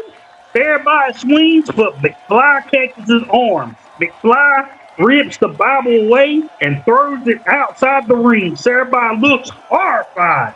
McFly responds with a clothesline that sends him crashing onto the broken grass. Sarabai's back landed directly on those shattered tubes. McFly grabs 2 light tubes and places them across Sarabai's chest. He climbs to the middle rope and jumps with a diving elbow. The tubes explode beneath him. Sarabai rolls across the ring, screaming in pain. McFly covers him. 1, 2, Sarah gets his shoulder up. Pastor Sarah is somehow still fighting. McFly drags Sarah toward the corner and sets another bundle of tubes against the turnbuckles. Please. He attempts to throw Sarah into them. Sarah reverses the momentum. McFly stops himself just before the impact. Sarah charges forward, but McFly moves, and Sarah crashes shoulder first through the tubes. Glass and white powder explode across the ring. You say white powder? Yeah, like cocaine. Pastor Sarah has been cut open. Blood begins running from Sarah's forehead, like everybody else's forehead during this tonight, and shoulders. McFly grabs a steel chair and places several light tubes across the seat. He swings the chair towards Sarah, but Sarah kicks it back into McFly's face. Damn! McFly falls to the mat. Sarah covers him. 1, 2. McFly kicks out barely. Sarah looks frustrated and begins stacking light tubes in the corner of the ring. Sarah is creating something very dangerous in the middle of that ring. He built a large pile of tubes before pulling McFly to his feet. Sarah attempts to lift McFly for a slam, but McFly fights free. McFly lands behind him and delivers a hard forearm to the back of his head. Sarah stumbles towards the pile. McFly grabs him around the waist.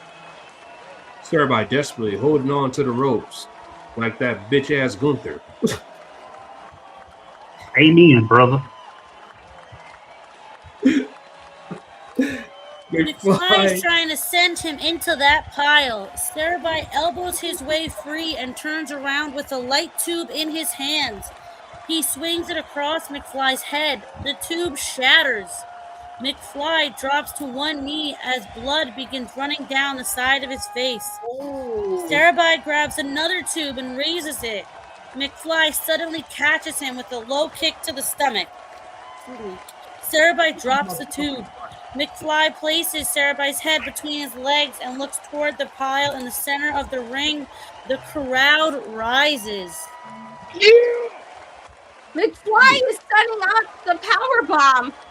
Sarah attempts to escape, but McFly lifts him high into the air. McFly walks toward the center of the ring and drives Pastor Sarah down with a massive power bomb directly into the pile of light tubes. Damn it, boy! The entire step explodes beneath Sarah. Power bomb through the light tubes. Sarah has been destroyed. McFly drops to his knees and places both hands across Sarah's chest. The referee counts. 1, 2.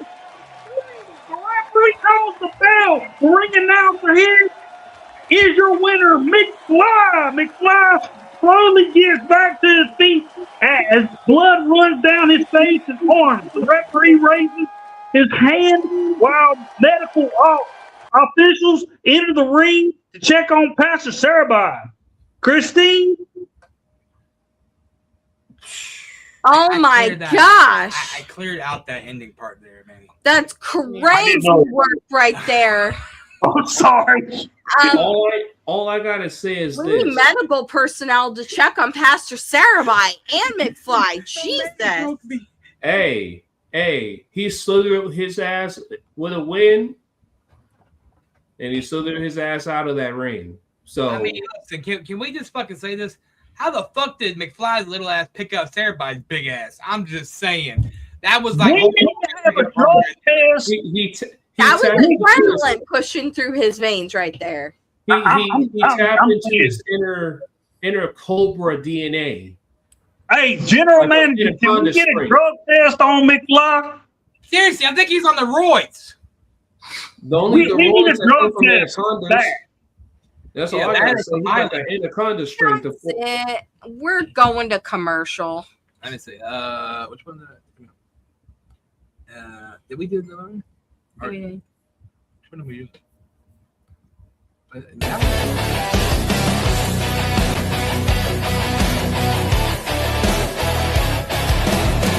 Step in the room, the silence breaks. Every move I make, the whole world shakes. You dream of crowns, but I was born with mine. Perfection defined, I'm one of a kind. Hate me, love me, it's all the same. You'll never forget the sound of my name. I'm better than you, and you know it. Truth in my veins, and I show it. Every word I speak, you quote it. I'm better than you, and you know it.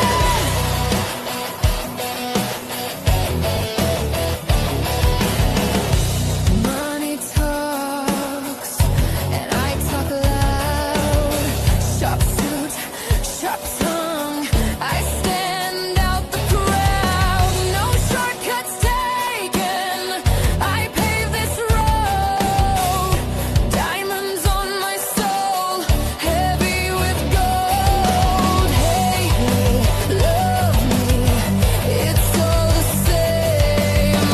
You'll never forget the sound of my name.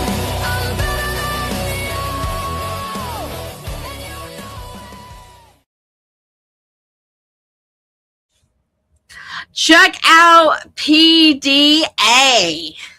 Woo! Yeah, I mean, That was a banger trailer too. That was two an of the absolute GMs banger. over, two of the GMs over there in PDA, Cyber Slam is the Dragon Queen, aka Fiona, and then Carl runs X Factor. The problem, you had two LOD members running two GMs over there. So hey, shout out to PDA. Shout out to PDA, indeed, part of the Promoverse. Let's get to our co-main event, because it's funny about this right here. Yeah, technically Havoc is Mad Family now. Not my fucking decision. My fucking, listen, my other woman, you know what I'm saying? Don't worry. Listen, you and her can share. But anyways. Ew. I don't even want to touch you with a 10-foot pole. Shut your ass up. You didn't complain about that last night. But anyways, has a mystery opponent. And this is something that Grayson set up. So I want to know who the fuck Grayson fucking did this, even though we really know. But who the fuck is this mystery guy? I'm excited. Man, Let's find I'll out. say it. I haven't I'll even say it heard right about now. the mystery guy or any Well- details about any of this. So Yeah, but the mystery guy kind of screwed up, so we don't gotta say it's a mystery guy no more. We'll just say what the match is because he messed up the mystery opponent. Yes, So, save it. so whose fault was So it the person- really, though? Hold on, Manny, relax. The person that is facing Havoc and our co-main event in our parking lot brawl is Jack Saban. Woohoo! So with that being said, Jack, remember what I just said. Pay attention to the stipulations that you're being told to do. And stop dropping the ball, people. Come on. All right, let's get down to that ring. I want to see what happened in this motherfucker. in the parking lot, here we Parking go. lot. The parking lot. In a parking lot brawl, we have Havoc versus a mystery opponent. Who could it be? I'm curious. Let's go to the parking lot.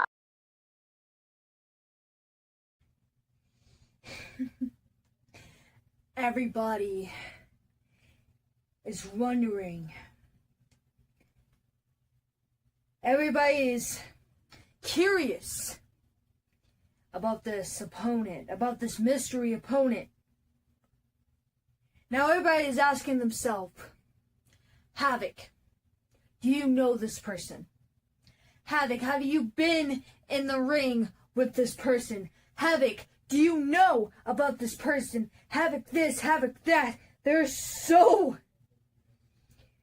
many questions to ask.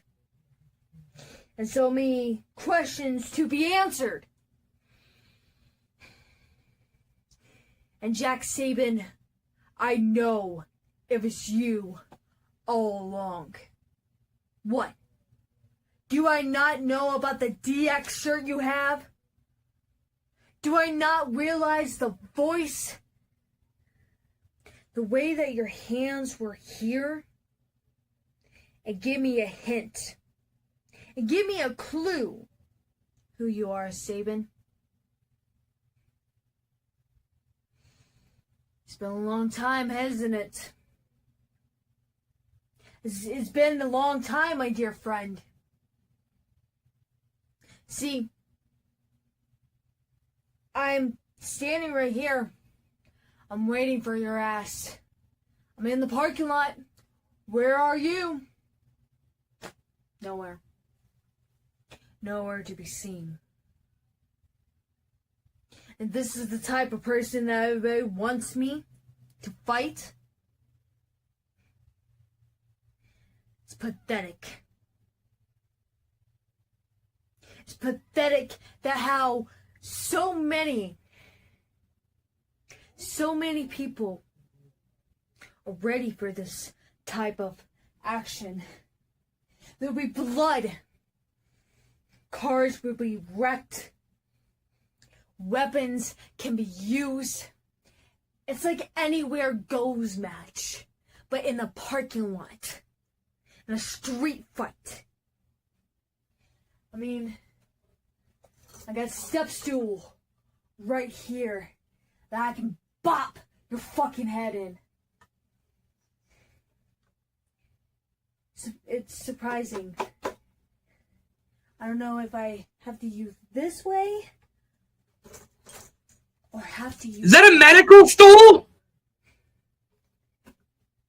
It's like everything that could possibly... As a spot hero, guys. A lot of things going to be happening in this match. And whatever I'm going to do to you, Jack Saban, your body is going to be left at the hospital in that bed where your ass will be sleeping in for the rest of your goddamn fucking life. So Saban, hope you're ready. Nighty night, bitch. Well. It seems to me that the times, they are changing. And they're treating so well. Now, Johnson, I expected you to be the smartest brain in the bunch, I know. But then again, it's been a while since you and I came across each other. You wonder who I am. But then, it all depends on you.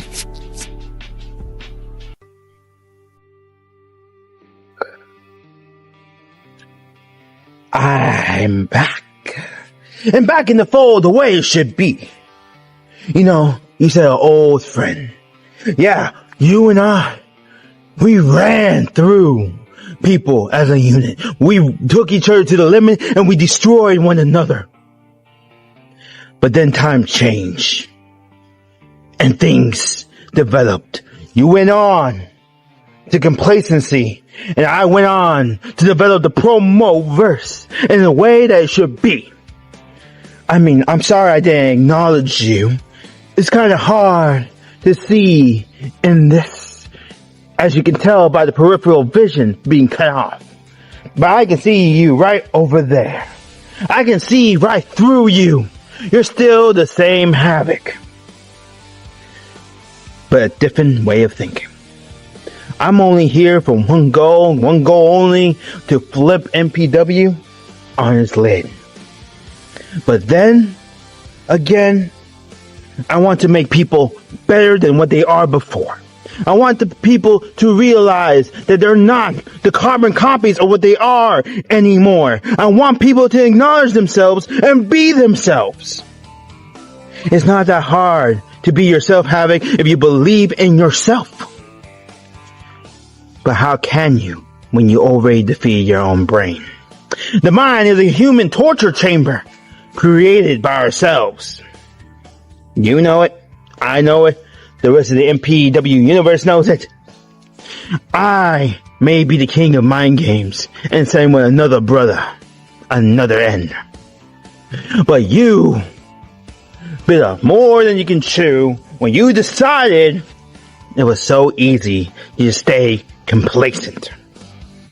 I was asked to come back here, or to come here to be precise, to teach you the ways of old, for you to embrace the vision, and for you to finally acknowledge the truth that you can truly be great.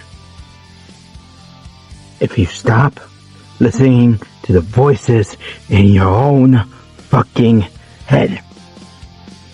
Now, that's neither here nor there. But I will bid you an adieu, because I believe I'm gonna whoop your ass and I'm gonna throw you in that fucking dumpster. I'll see you right now, actually. Whoa. Holy fuck, it was Saban all along? Whoa. Holy Justin, shit. why didn't you just end it at, I'm gonna whoop your ass and just cut it? No, the way he cut it actually made sense because it was perfectly transitioning to this. But what I will say, which one is going to win? Real parking lot or virtual reality parking lot? We should go down to the ring and figure that shit out. So, Yes, we should. I want to give Havoc credit.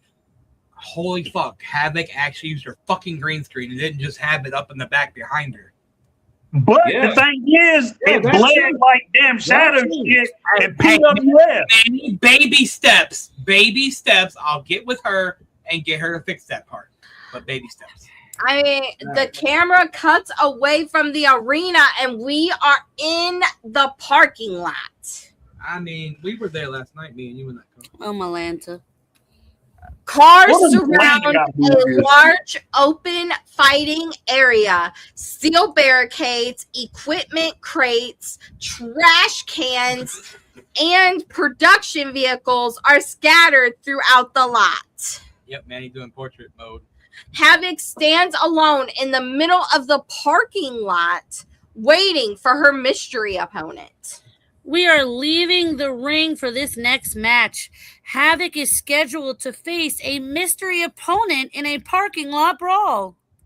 Havoc has no idea who she is facing, and there is no rules out there. The match can end anywhere in the parking lot. I mean, it did. There are cars, steel, and plenty of places to get hurt. This may be the most unpredictable match of the night.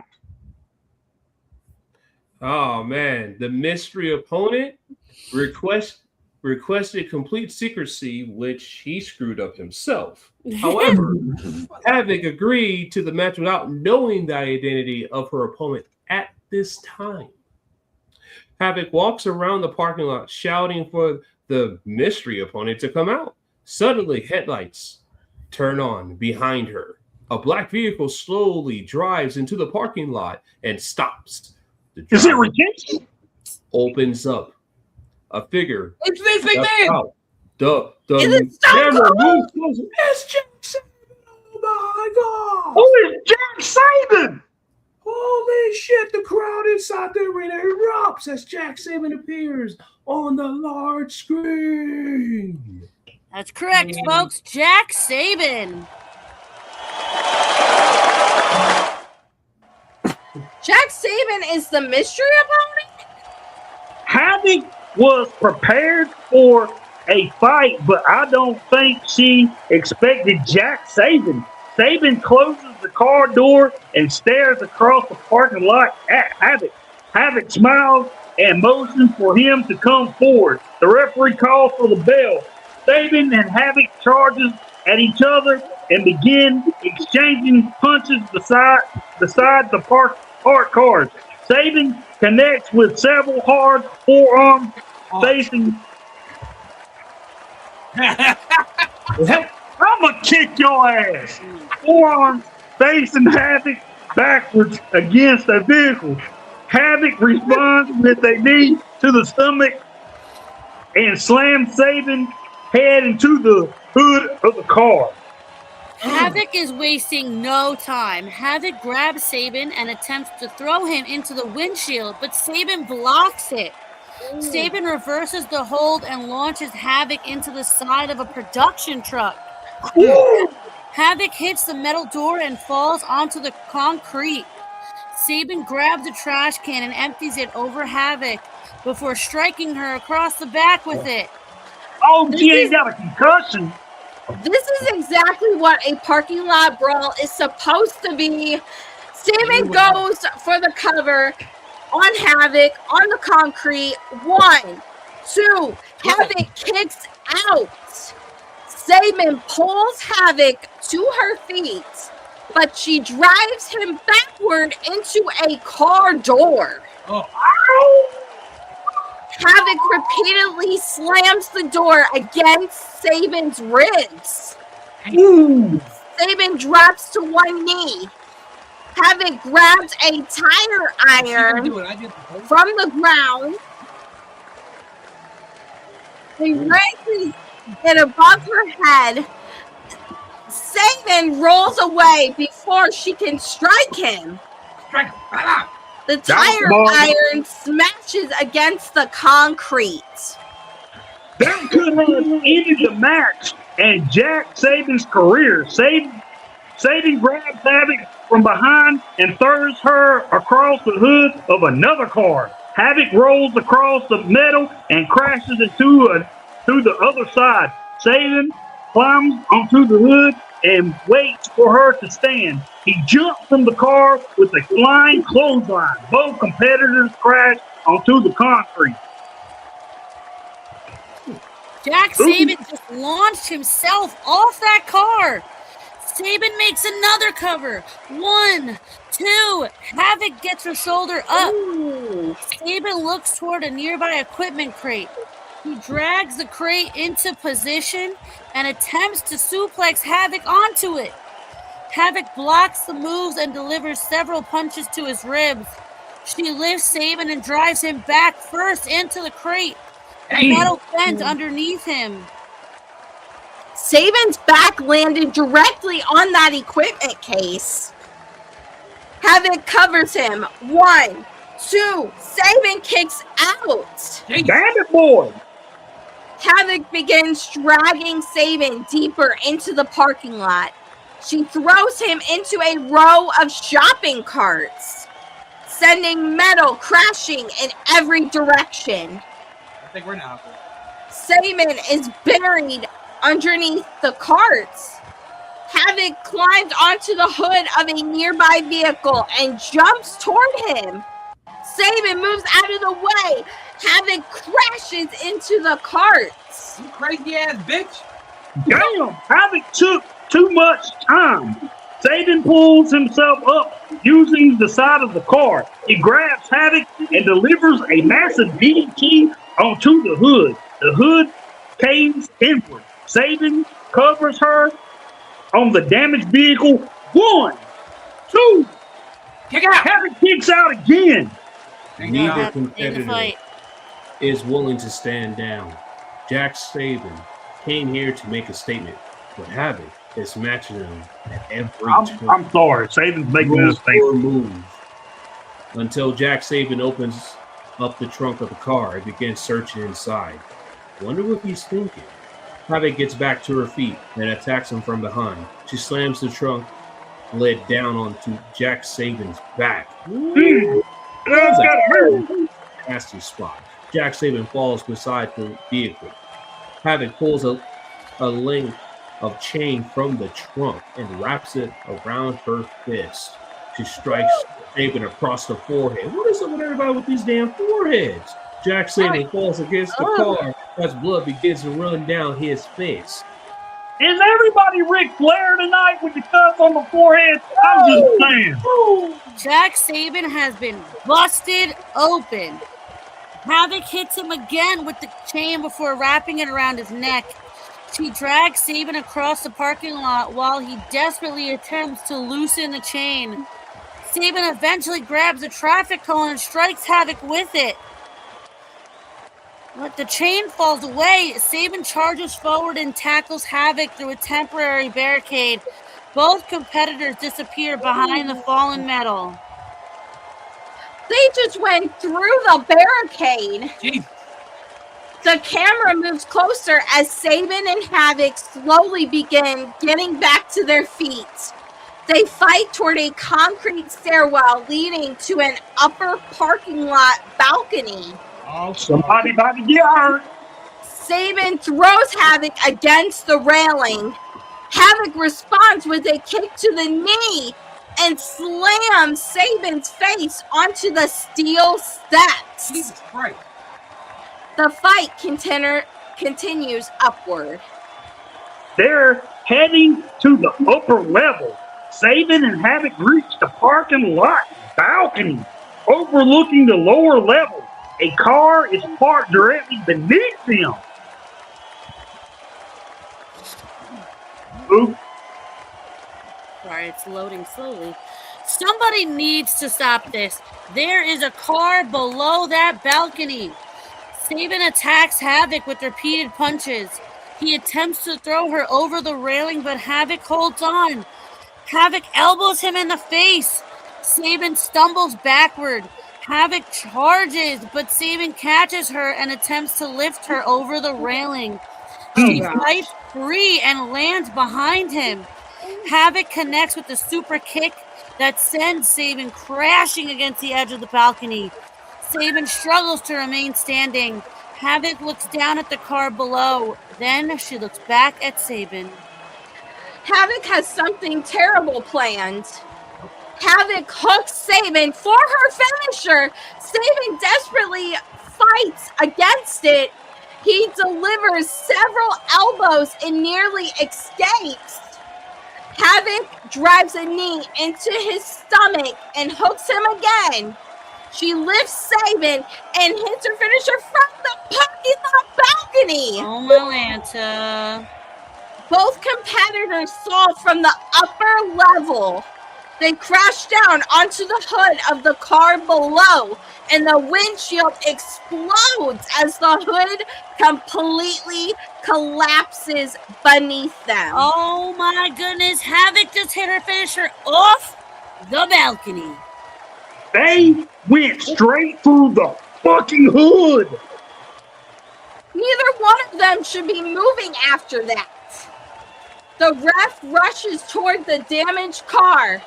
Havoc slowly lifts her head. Saban remains lifeless on the crashed hood.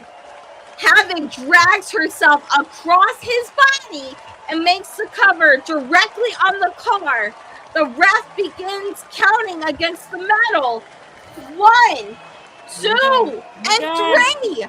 The ref calls for the bell as you hear it in the arena, and your winner, Havoc. Amazing. Wow. That was a crazy fucking match. What the fuck? That was crazy. To both of them, holy fuck. Maddox to the parking lot. I mean, I want to give them fucking the match of the night so far. Jesus Christ. The finisher off the balcony, though, that was phenomenally crazy. Yes, it was. What a way to end. That was amazing. Yeah, that was absolutely amazing. Good job, Havoc, for elevating yourself and getting the job done. With a big W headed her way over Jack Saban. The mystery, not mystery opponent. But now that we're done with the whole main event, we should go into our main event, where it's the Supreme World Heavyweight Championship is on the line, where BZ Badass versus Wapo Hey, in Christine. a casket match. If BZ loses tonight, I will go to that ring and look him dead in the eyes and fire his ass. So you better hope your boy wins tonight. Oh boy. Or your little revolution that he's starting, him and Grayson started, will end before it even starts. Oh boy. You are not firing anybody under my watch, Mad T. Oh my God, And please hit him. by the way, if you really want your answer tonight, I suggest you sit there like a pretty Mad T that you are and watch this match. Blech. Watch your boy get that. But anyways, let's get down to the match. Yes. Let's watch your boy get his ass beat. Your main event of the evening in a casket match. The Supreme World Heavyweight Championship will be defended. El Guapo versus BZ Badass, who is going to be buried.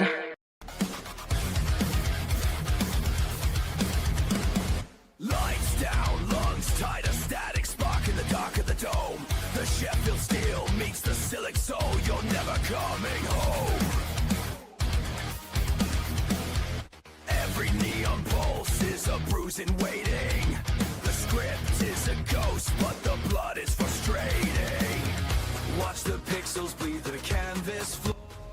Welcome to Glendale, Arizona. Welcome to Eclipse of Violence. Welcome to the land that is soon to be known as the House of Hustle. And tonight, somebody's legacy is getting buried. Either I get what the Mad family's been wanting me to get this entire time, which is buried, or Wapo goes in that casket and I get what I deserve. The NPW Supreme World Heavyweight Championship. I've been given a runaround for months between Mad T and every other flunky he's thrown at me to try to take me off of this path. But somehow, some way, we found our way back here. And I didn't do it alone. I did it with the people in the back who believe in me. I did it with the people in the crowd in my home state that believe in me.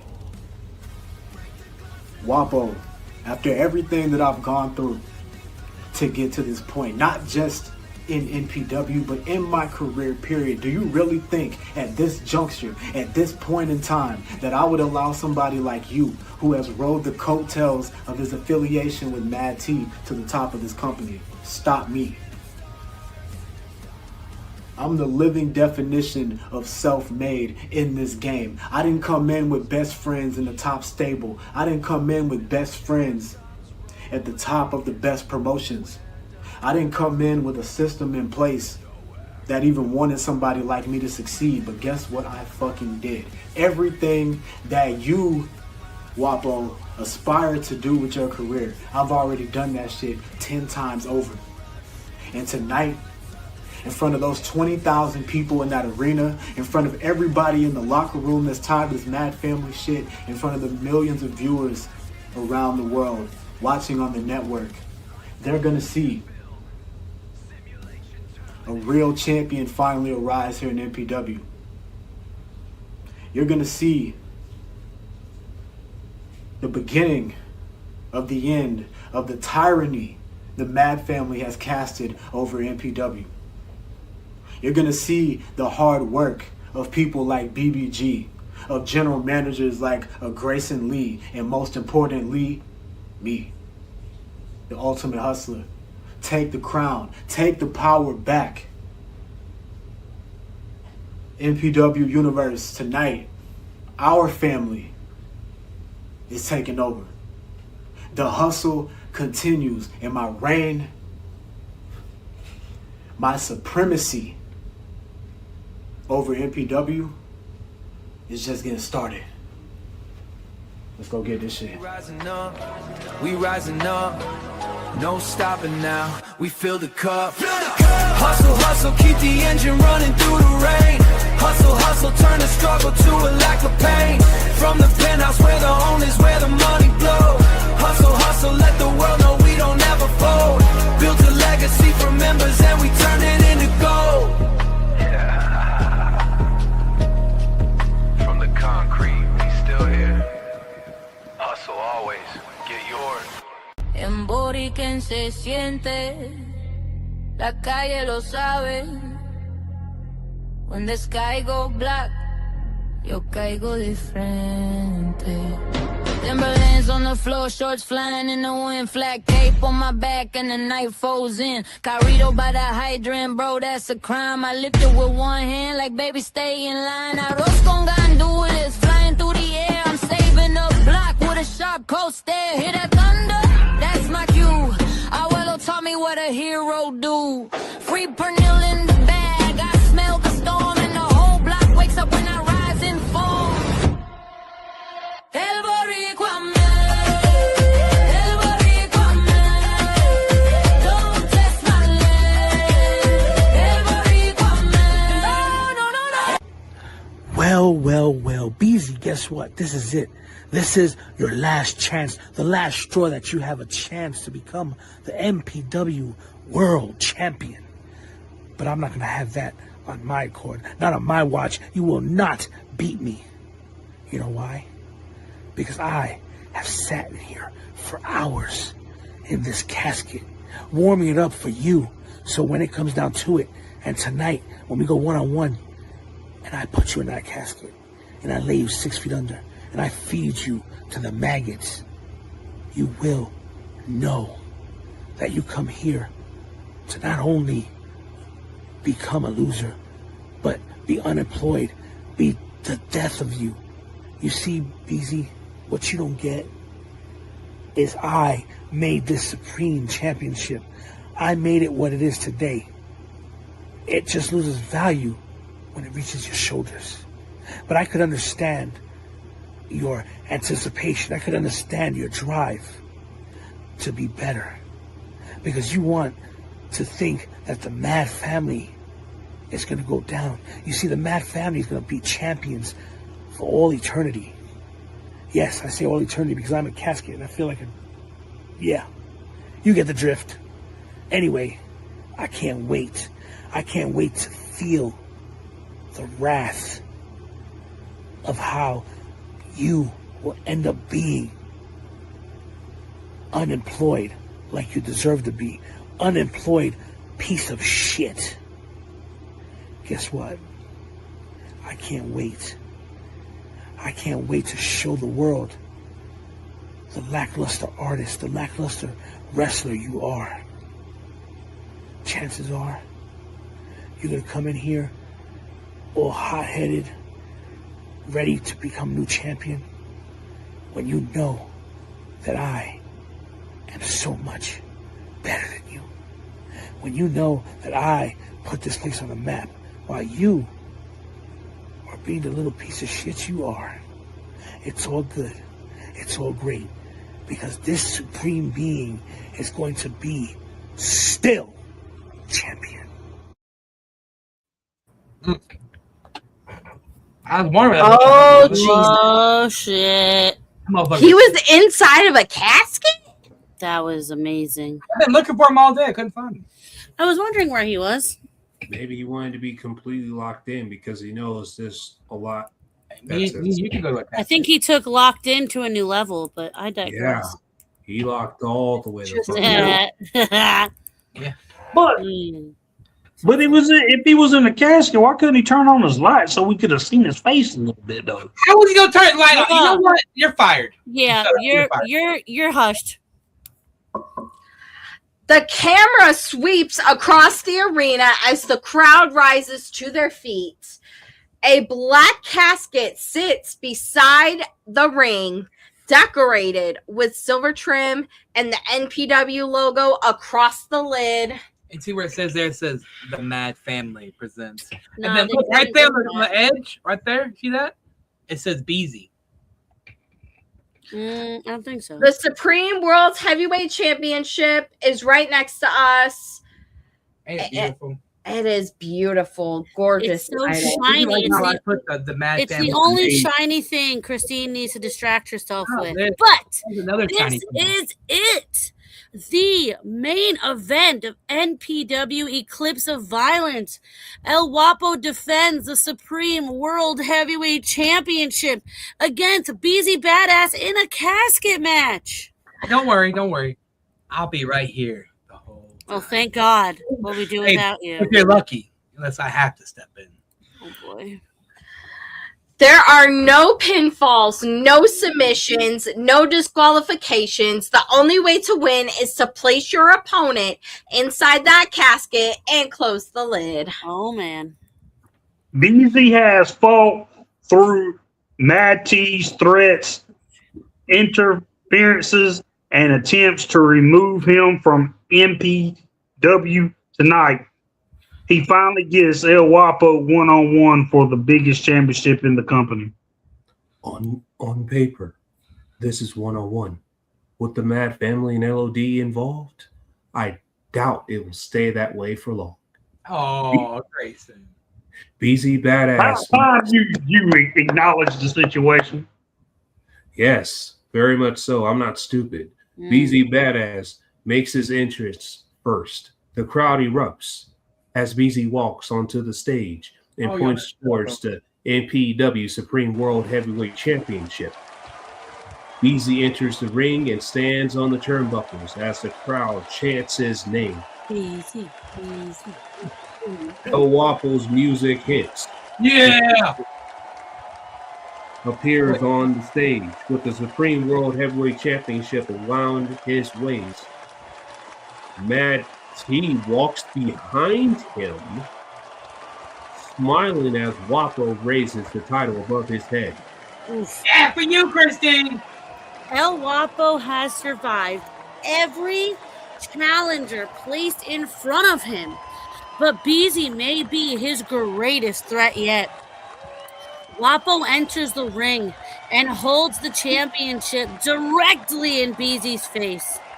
BZ looks at the title and then stares into Guapo's eyes. The referee takes the championship and raises it above his head. The bell rings. Ding ding. BZ and Guapo circle each other before locking up in the center of the ring. Guapo forces BZ toward the corner, but BZ reverses the pressure and delivers several hard punches. Oh God, that has to hurt. Guapo responds with a knee to the stomach. That's so popular today. And throws BZ's shoulder first into the ring post. That's popular too. Yeah. Guapo knows he doesn't have to pin BZ. He only has to weaken him enough to put him inside the casket. Which, it's going to happen. Guapo pulls BZ outside and slams his head onto the casket lid. Oh, come on now, Guapo. What are you doing? BZ falls against the side of the casket. Oof. Guapo opens the lid and attempts to force BZ inside. BZ blocks it and delivers an elbow to Guapo's ribs. Oh, God. Oh, my gosh. BZ slams the lid down across Guapo's back. Man, come on, Guapo.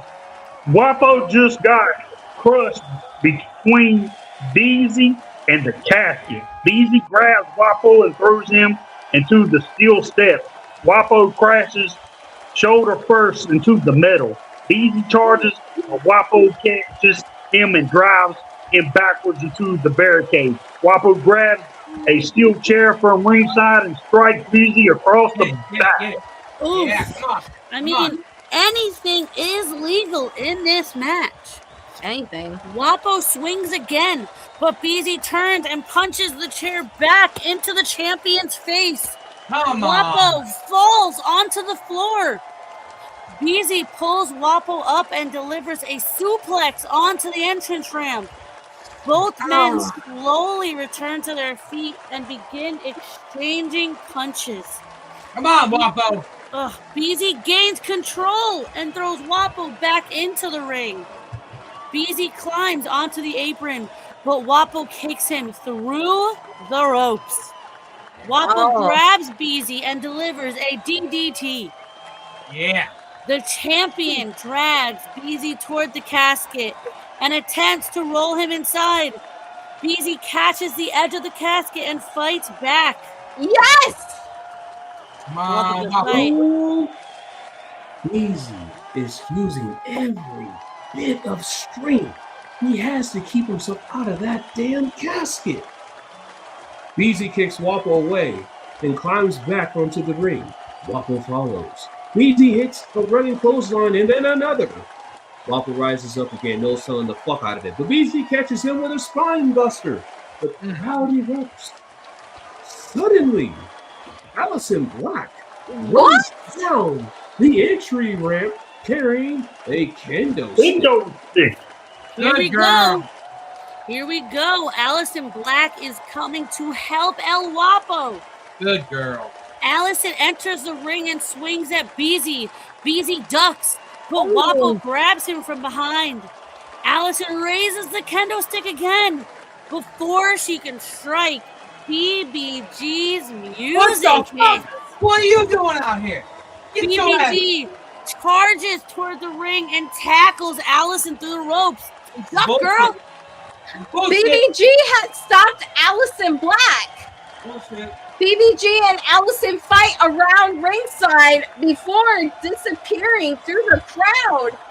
Inside the ring, Beezy escapes Wapo's grip and catches him with a super kick. Come on. That hit was heard around the arena.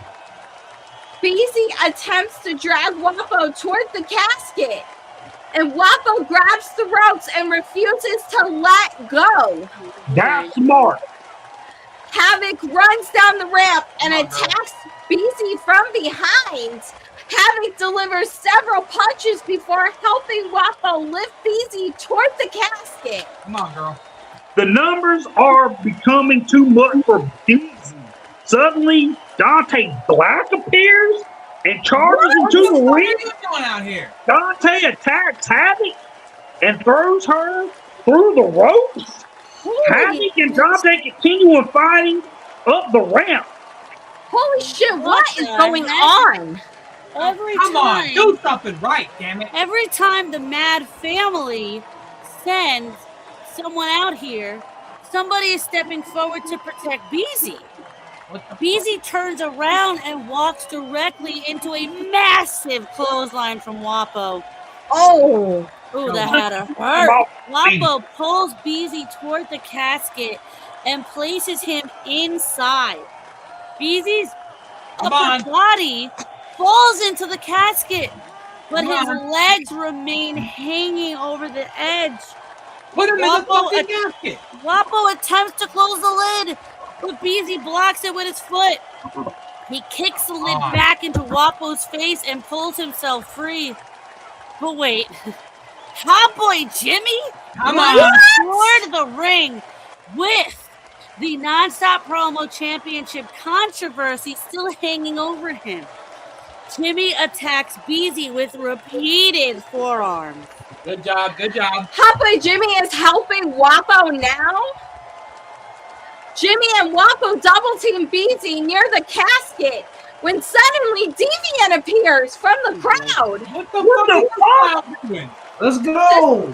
Despite the damage he suffered earlier in the barbed wire massacre, Deviant enters the fight and he attacks Hot Boy Jimmy. What in the fuck? What the hell's going on? Deviant should be receiving medical treatment, but he came back to help Beezy. Deviant throws Jimmy into the barricade. Jimmy and Deviant fight through the audience. Beezy and Wapo are once again left alone. Beezy connects with a hard right hand. Wapo responds with a headbutt. Both being collapsed. Shadow walks onto the stage, holding the global championship. Oh boy. Shadow retained his championship earlier tonight, and now he's coming to help El Wapo. Shadow enters the ring and waits for Beezy to stand. Shadow attempts to strike BZ with the Global Championship. BZ ducks. Shadow nearly hits Wapo. Before Shadow can recover, Grim Taylor is coming down the ramp. What the fuck is going on? The new #1 contender for Shadow's championship is here. Grim enters the ring and attacks Shadow. Shadow and Grim exchange punches before Grim This is your doing, clotheslines. this is your doing, ain't it? Oh, really? Blaming me Oh, for yeah, your I'm fucking blaming you problem. and that little jam of yours. Grim clothesline Shadow over the top rope, and the two continue fighting toward the backstage area. Grim Taylor's not waiting for his global championship opportunity. He's sending a message tonight to Shadow. Wapo attacks BZ from behind and delivers the end of the world. BZ falls motionless in the center of the ring. Wapo drags BZ towards the casket. Oh no. This may be over. Wapo places BZ inside. Come on. He begins closing the lid. Wapo suddenly, BZ's hand suddenly reaches out and stops it. Come The on. crowd erupts. BZ pushes the They're lid loud on their open feet. and grabs Wapo by the throat. Oh. BZ pulls Wapo partially inside the casket. Both men begin fighting while hanging over the edge. Wapo escapes and slams BZ's face against the casket. BX Princess runs toward ringside. She jumps onto BZ's back and attempts to choke him. Wapo kicks BZ repeatedly while BX holds him. That's our girl. Suddenly, Pastor Sarabai appears, still covered in bandages and cuts from the light tube death match. Now this motherfucker? Right, because we need Jesus out Sarabai here. can barely walk. Sarabai enters the ring holding his Bible. BX Princess charges towards him. Sarabai moves and BX nearly collides with Wapo. Sarabai strikes BX with the Bible and sends her rolling outside. Not the Bible. Yeah, Not the Bible, bruh. I heard she has Jesus. The Bible finally worked against somebody other than Allison Black. Sarabai follows BX up the ramp as the two continue fighting. BZ and Wapo crawl toward opposite sides of the ring. Oh, not this guy. Johnny Newhaven runs down the ramp and attacks BZ beside the casket. Johnny slams BZ's head against the lid and helps Wapo open it. They attempt to lift BZ inside. Suddenly, Jack Saban appeared. Jack Saban has appeared. What? Oh my gosh, from the parking What the lot hell is entrance. going on, man? Everybody's just so injured, they all look alike. Jack is still injured from his match with Havoc, but he charges toward the ring. Jack Saban was thrown from a parking lot balcony earlier tonight, and somehow he is back. Jack attacks Johnny Newhaven. Johnny and Jack exchange punches beside the barricade. Jack throws Johnny into the steel steps before both men fight toward the backstage area. Inside the ring, Wapo attempts another end of the world. BZ counters and drives Wapo into the turnbuckles. BZ hits a running splash. Wapo falls to the mat. Come on, Wapo. BZ pulls Wapo toward the casket, but Wapo delivers a low blow. Damn. No rules means there's nothing the referee can do. Wapo retrieves the Supreme World Heavyweight Championship. He waits for BZ to stand. Wapo swings the championship. BZ ducks. The title strikes the referee. The referee falls outside the ring. Oh, here we go. Mad T walks onto the stage with the microphone. Where does this man keep getting a mic? Wapo looks toward him. Mad T begins laughing and raises his hand, and now he's talking to us. Mad T! You thought you had friends, really, to stop the family? Now he's pointing toward the entrance. But there is still one man you forgot about. The crowd begins reacting. TMX, get out here. It's time to come back. Finish this. Mad T waits. Nothing happens. Wapo looks toward the entrance. Mad T calls for TMX again. TMX, I said get out here. The lights suddenly go dark. The large screen turns on. You know, ever since I lost the NPW Global Championship back at Collision Course, there was something that was going through me. Ever since I was put through the barricade, suffered a shoulder injury, and Shadow becoming the new global champion, you know, ever since I've been gone, I was in the hospital, and some people didn't contact me to see how I was, to see how I was feeling. But you know what? TMX is back. And TMX is back for vengeance. TMX is back to become and give back his global championship. But there's one thing that I have to do first. And this is something that I should have done a long ass time ago. And I think it's time that TMX makes that move. And I think it's time I pulled the trigger.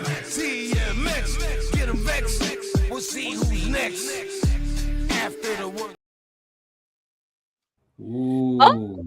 The crowd watches the video as Mad T's expression changes from confidence to complete anger. Wapo stares at the screen, confused.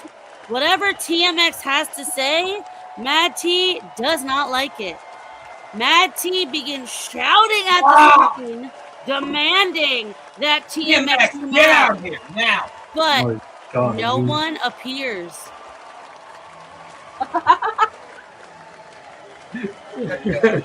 Mad T was counting on TMX, but it looks like TMX has other plans. Your plan backfired.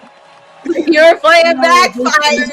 This is some poetic justice. Mad T's final backup isn't coming to save the day this time. Mad T throws her microphone onto the stage and storms towards the ring. Mad T reaches ringside and prepares to enter. Christine stands up from the commentary's desk. Mad T! What? You step inside that ring and you will never get your answer you've been awaiting from me. Mad T freaking. The crowd reacts as Christine stares directly at him. What answer is Christine talking about? Wait, Mad T looks toward Wapo. Then he looks back at Christine. Make your decision. Help Wapo or finally get the truth that you've been demanding. Mad T grips the ring apron. Wapo reaches toward him and begs for help. Mad T looks furious. After several seconds, Mad T slowly backs away from the ring. Mad T is choosing not to interfere. This is a shocker, but whatever Christine knows, it means so much more to Mad T than helping Wapo retain the World Championship. Christine sits back down at the commentary's desk. Mad T remains at ringside, staring at her while Wapo realizes he's completely alone. Beezy and Wapo slowly rises in the center of the ring. The crowd begins chanting for Beezy. Wapo swings a wild punch. Beezy blocks it and responds with one of his own. Wapo strikes again. Beezy answers. Both men exchanges punches rapidly as the crowd reacts to each and every shot. Wapo gains control and attempts the end of the world. Beezy counters. Beezy hits Wapo with a knee to the face. Wapo stumbles backwards. Beezy hit his finisher. Beezy hit it. Wapo is down. Come on, Wapo. Beezy falls beside Wapo, exhausted. Mad Team watches from ringside, but refuses to enter. Beezy slowly gets back to his feet. He looks toward the Supreme World Heavyweight Championship. Then he looks toward the casket. Beezy grabs Wapo and drags him across the ring. Wapo desperately grabs the ropes. Beezy kicks his hands away. Beezy throws Wapo through the ropes and onto the floor. Come on, Wapo. Wapo crashes beside the casket. Beezy climbs outside. Wapo attempts one final punch. Beezy blocks it and strikes him again. Beezy lifts Wapo and throws him inside the casket. Wapo is in the casket? Wapo attempts to sit up. Beezy punches him back down. Beezy grabs the lid. Mad T takes one step forward. Christine stands again. Mad T stops. Beezy looks directly at Mad T before slamming the casket lid shut. The referee calls for the bell. The crowd explodes. Ring announcer, here is the winner and your new NPW Supreme World Heavyweight Champion, Beezy Badass. Beezy did it! After everything Mad T and El Wapo put him through, Beezy Badass is the new Supreme World Heavyweight Champion. Wapo's reign is over? Beezy finally climbed to the top of NPW. The referee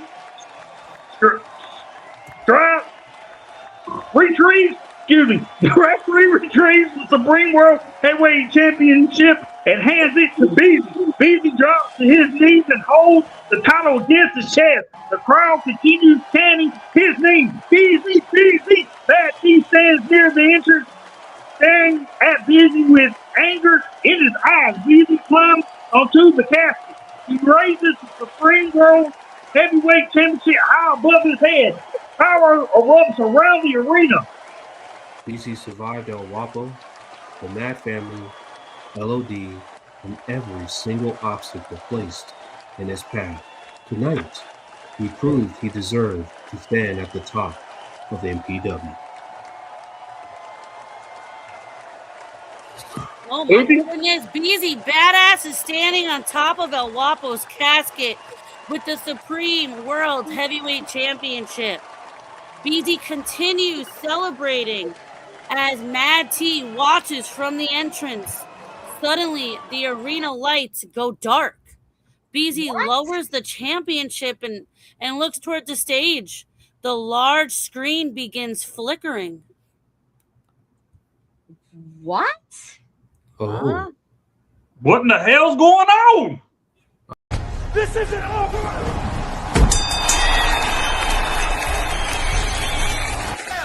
Hustle, hustle, keep the engine running through the rain. Hustle, hustle, turn the struggle to a lack of pain. From the penthouse where the home is where the money blow. Hustle, hustle, let the world know we don't ever fold. Built a legacy for members and we turned it into started with a nickel.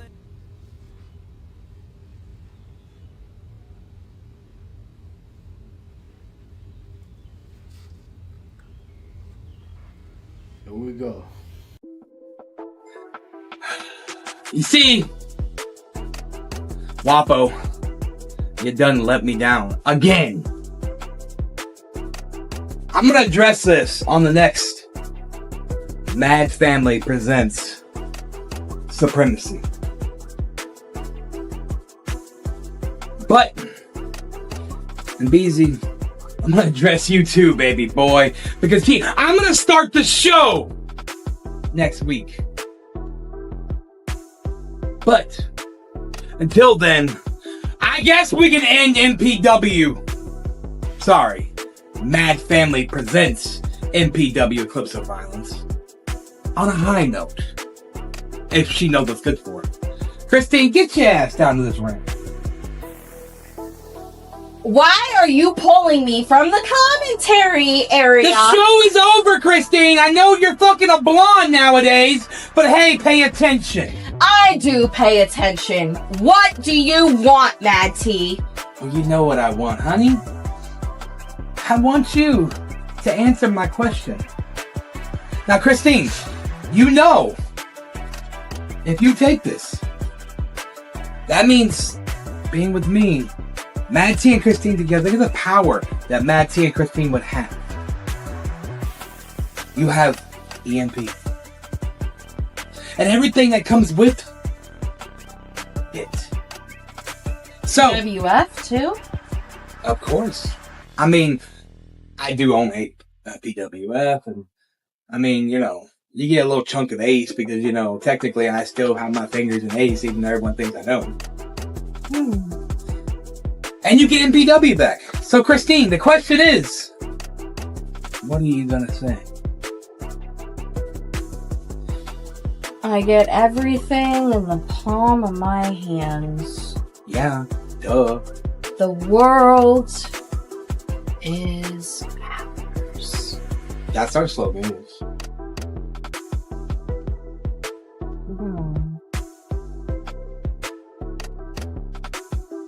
And it fits perfectly. You know what? What?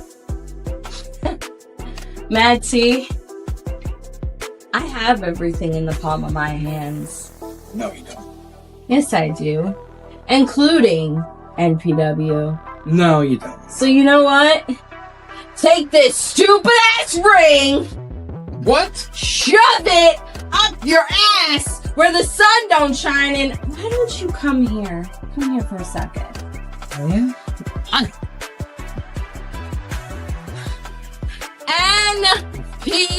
NPW is mine. It's time for a revolution, and I'm taking back what's mine.